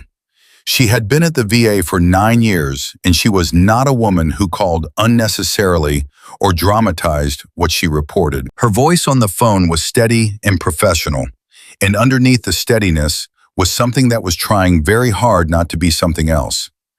"He's awake," Carol said. Dana was already sitting up. "What do you mean, awake?" "I mean his eyes are open, and they are tracking, and he turned his head when his mother said his name, and he raised his right hand and put it on her arm." Carol's voice broke on the last word.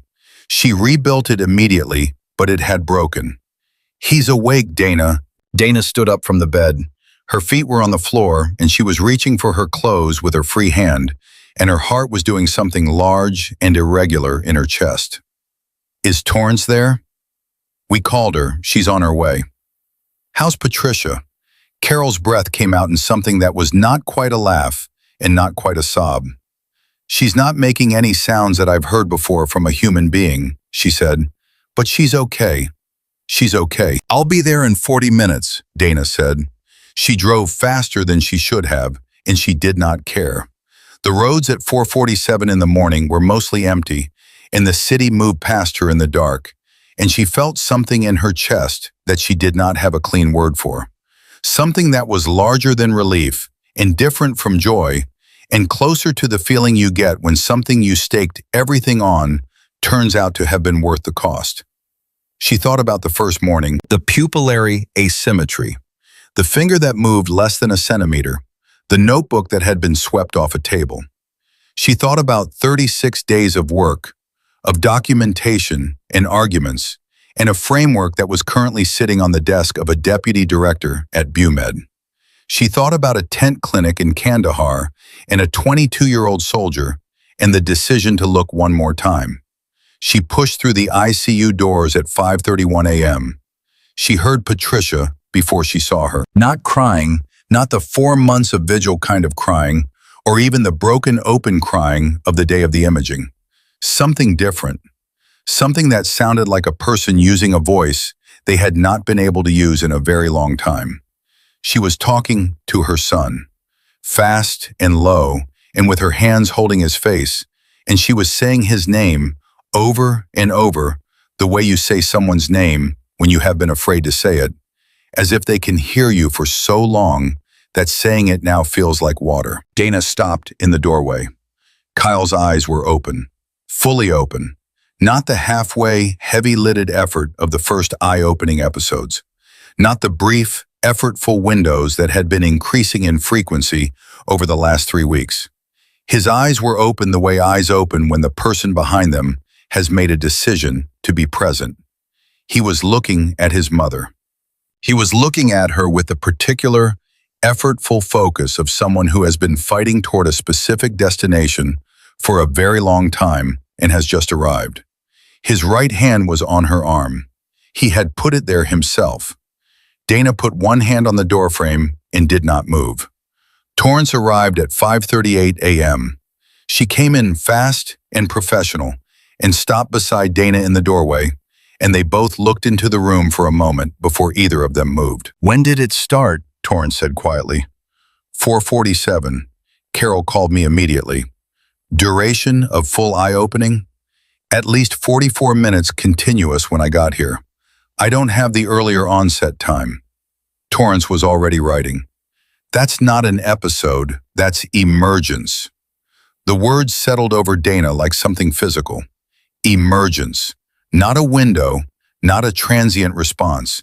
A brain that had been fighting its way back to the surface for 36 days, finding purchase in every directed hand movement and every response to a verbal command, and every moment when someone in that room had refused to treat the silence as an ending rather than a waiting, had finally broken through.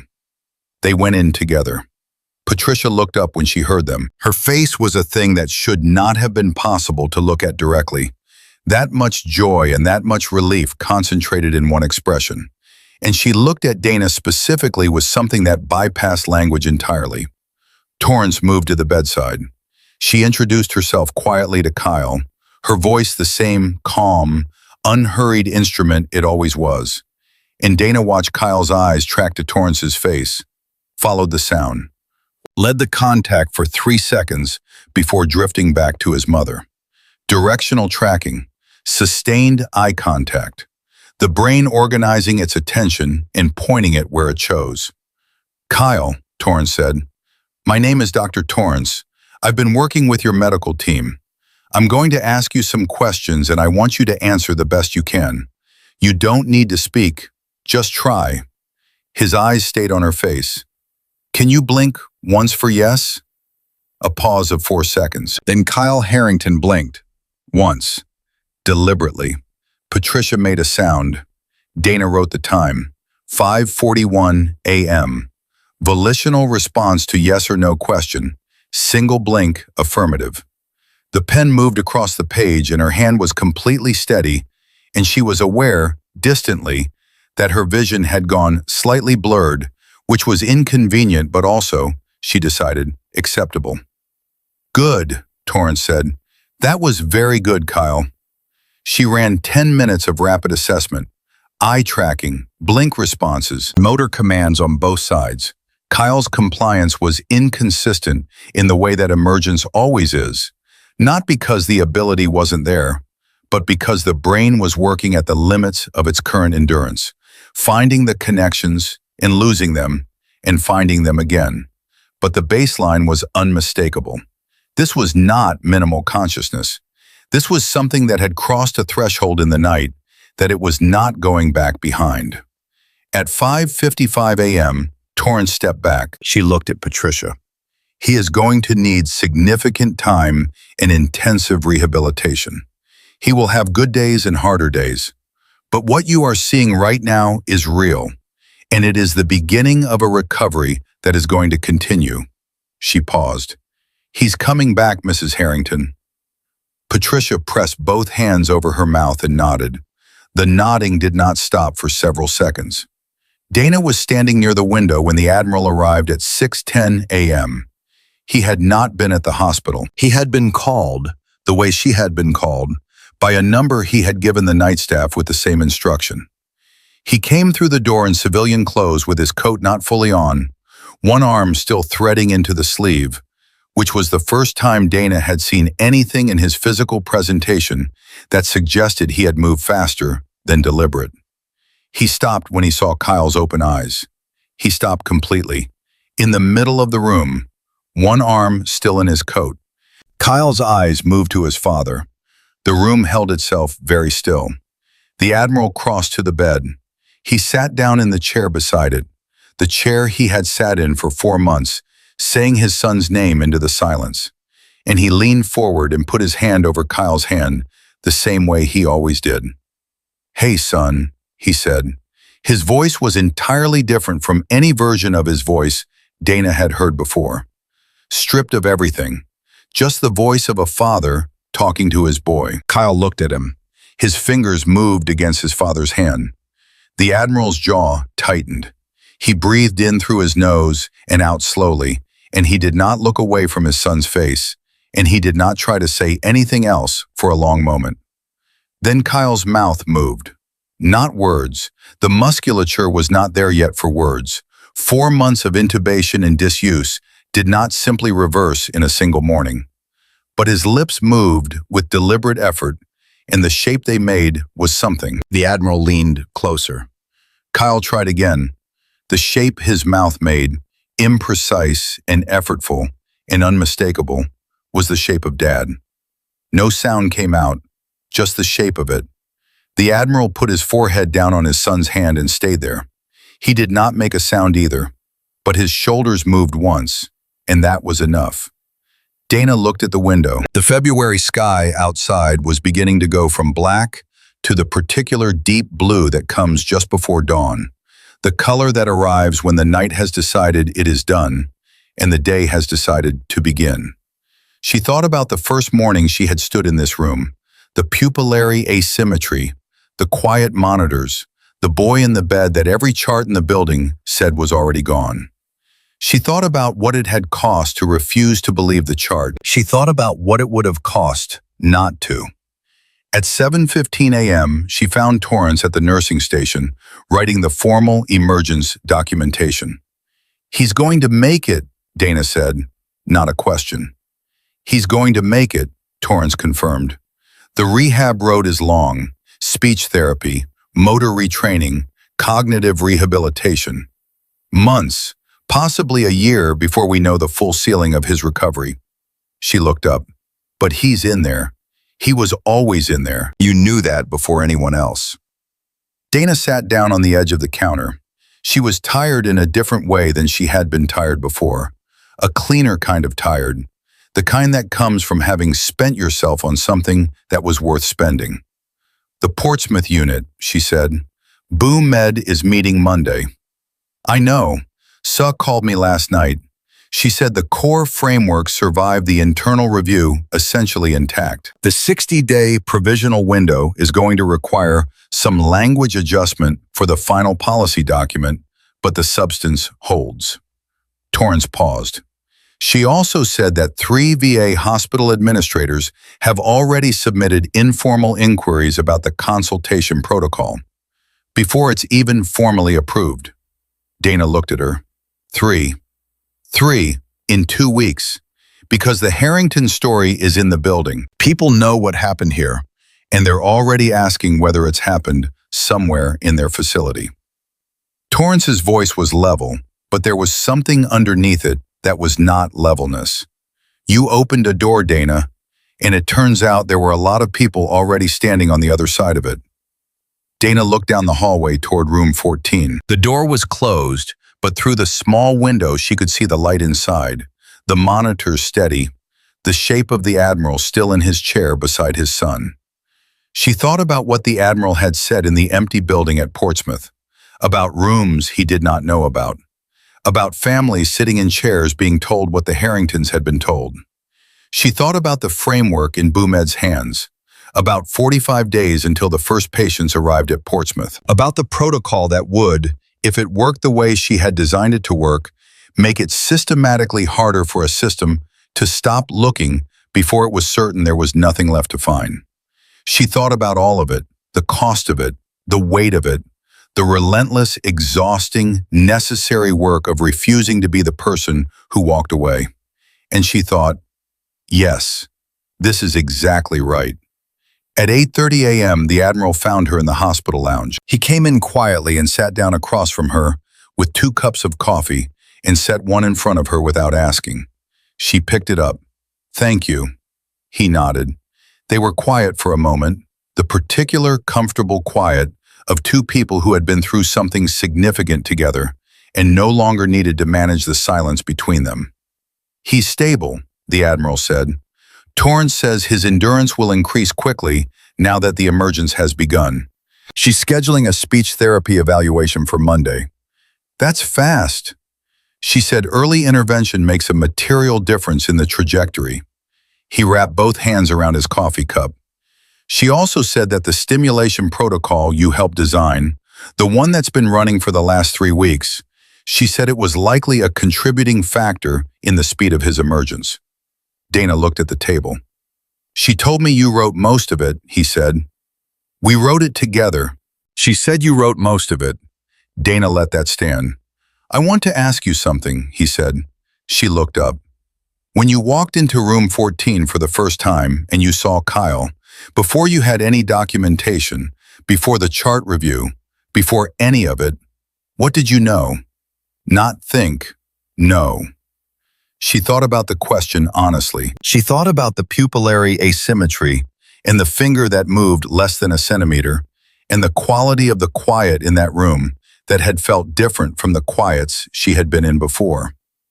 "I knew he was still in there," she said. "I knew it the way you know certain things in the field before you have data for it. Not because I'm certain I'm right, but because the cost of being wrong in one direction is so much greater than the cost of being wrong in the other."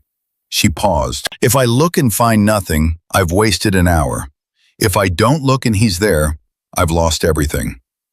The Admiral was quiet for a moment. Then he said, "That's exactly the logic that Special Forces medicine runs on." "Yes," she said, "I know." He nodded slowly. He looked at his coffee. "Portsmouth is going to be hard work. The resistance from certain departments is going to be significant. The first few cases we take on, especially any where the existing diagnosis is from a major facility with institutional reputation to protect, those are going to require a level of professional commitment that most people would look at and decide is not worth the cost." "Most people," Dana said. He looked at her. "I'm not most people," she said. The corner of his mouth moved. "No," he said, "you are not." He reached inside his coat and took out a card and set it on the table between them. It was a Naval Medical Center Portsmouth access card with Dana Mercer's name already on it. "That was made 2 weeks ago," he said. "I was waiting for the right moment to give it to you." She looked at it. She looked at him. She picked up the card and held it for a moment.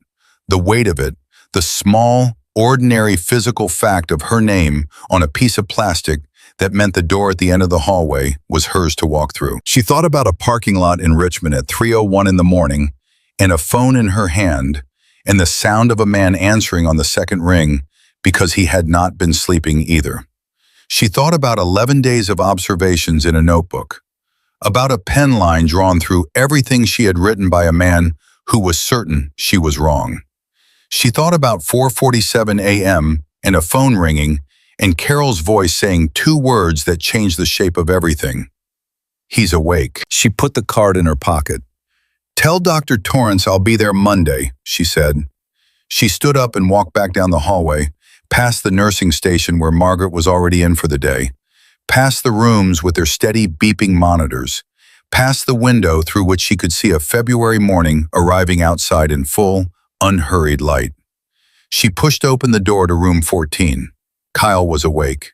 His eyes were open and tracking, and his father was on one side and his mother was on the other, and somewhere in the architecture of his recovering mind, in the pathways that cold water had fought to protect, and one nurse had refused to abandon, the long work of coming back was fully, irrevocably underway. Dana stood at the foot of the bed and looked at the young man who had been told he was already gone.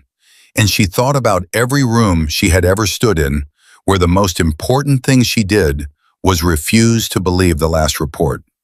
Some people are lost, and some people are simply waiting for someone who won't stop looking. Dana Mercer had always known the difference, and now so did the system she was about to change.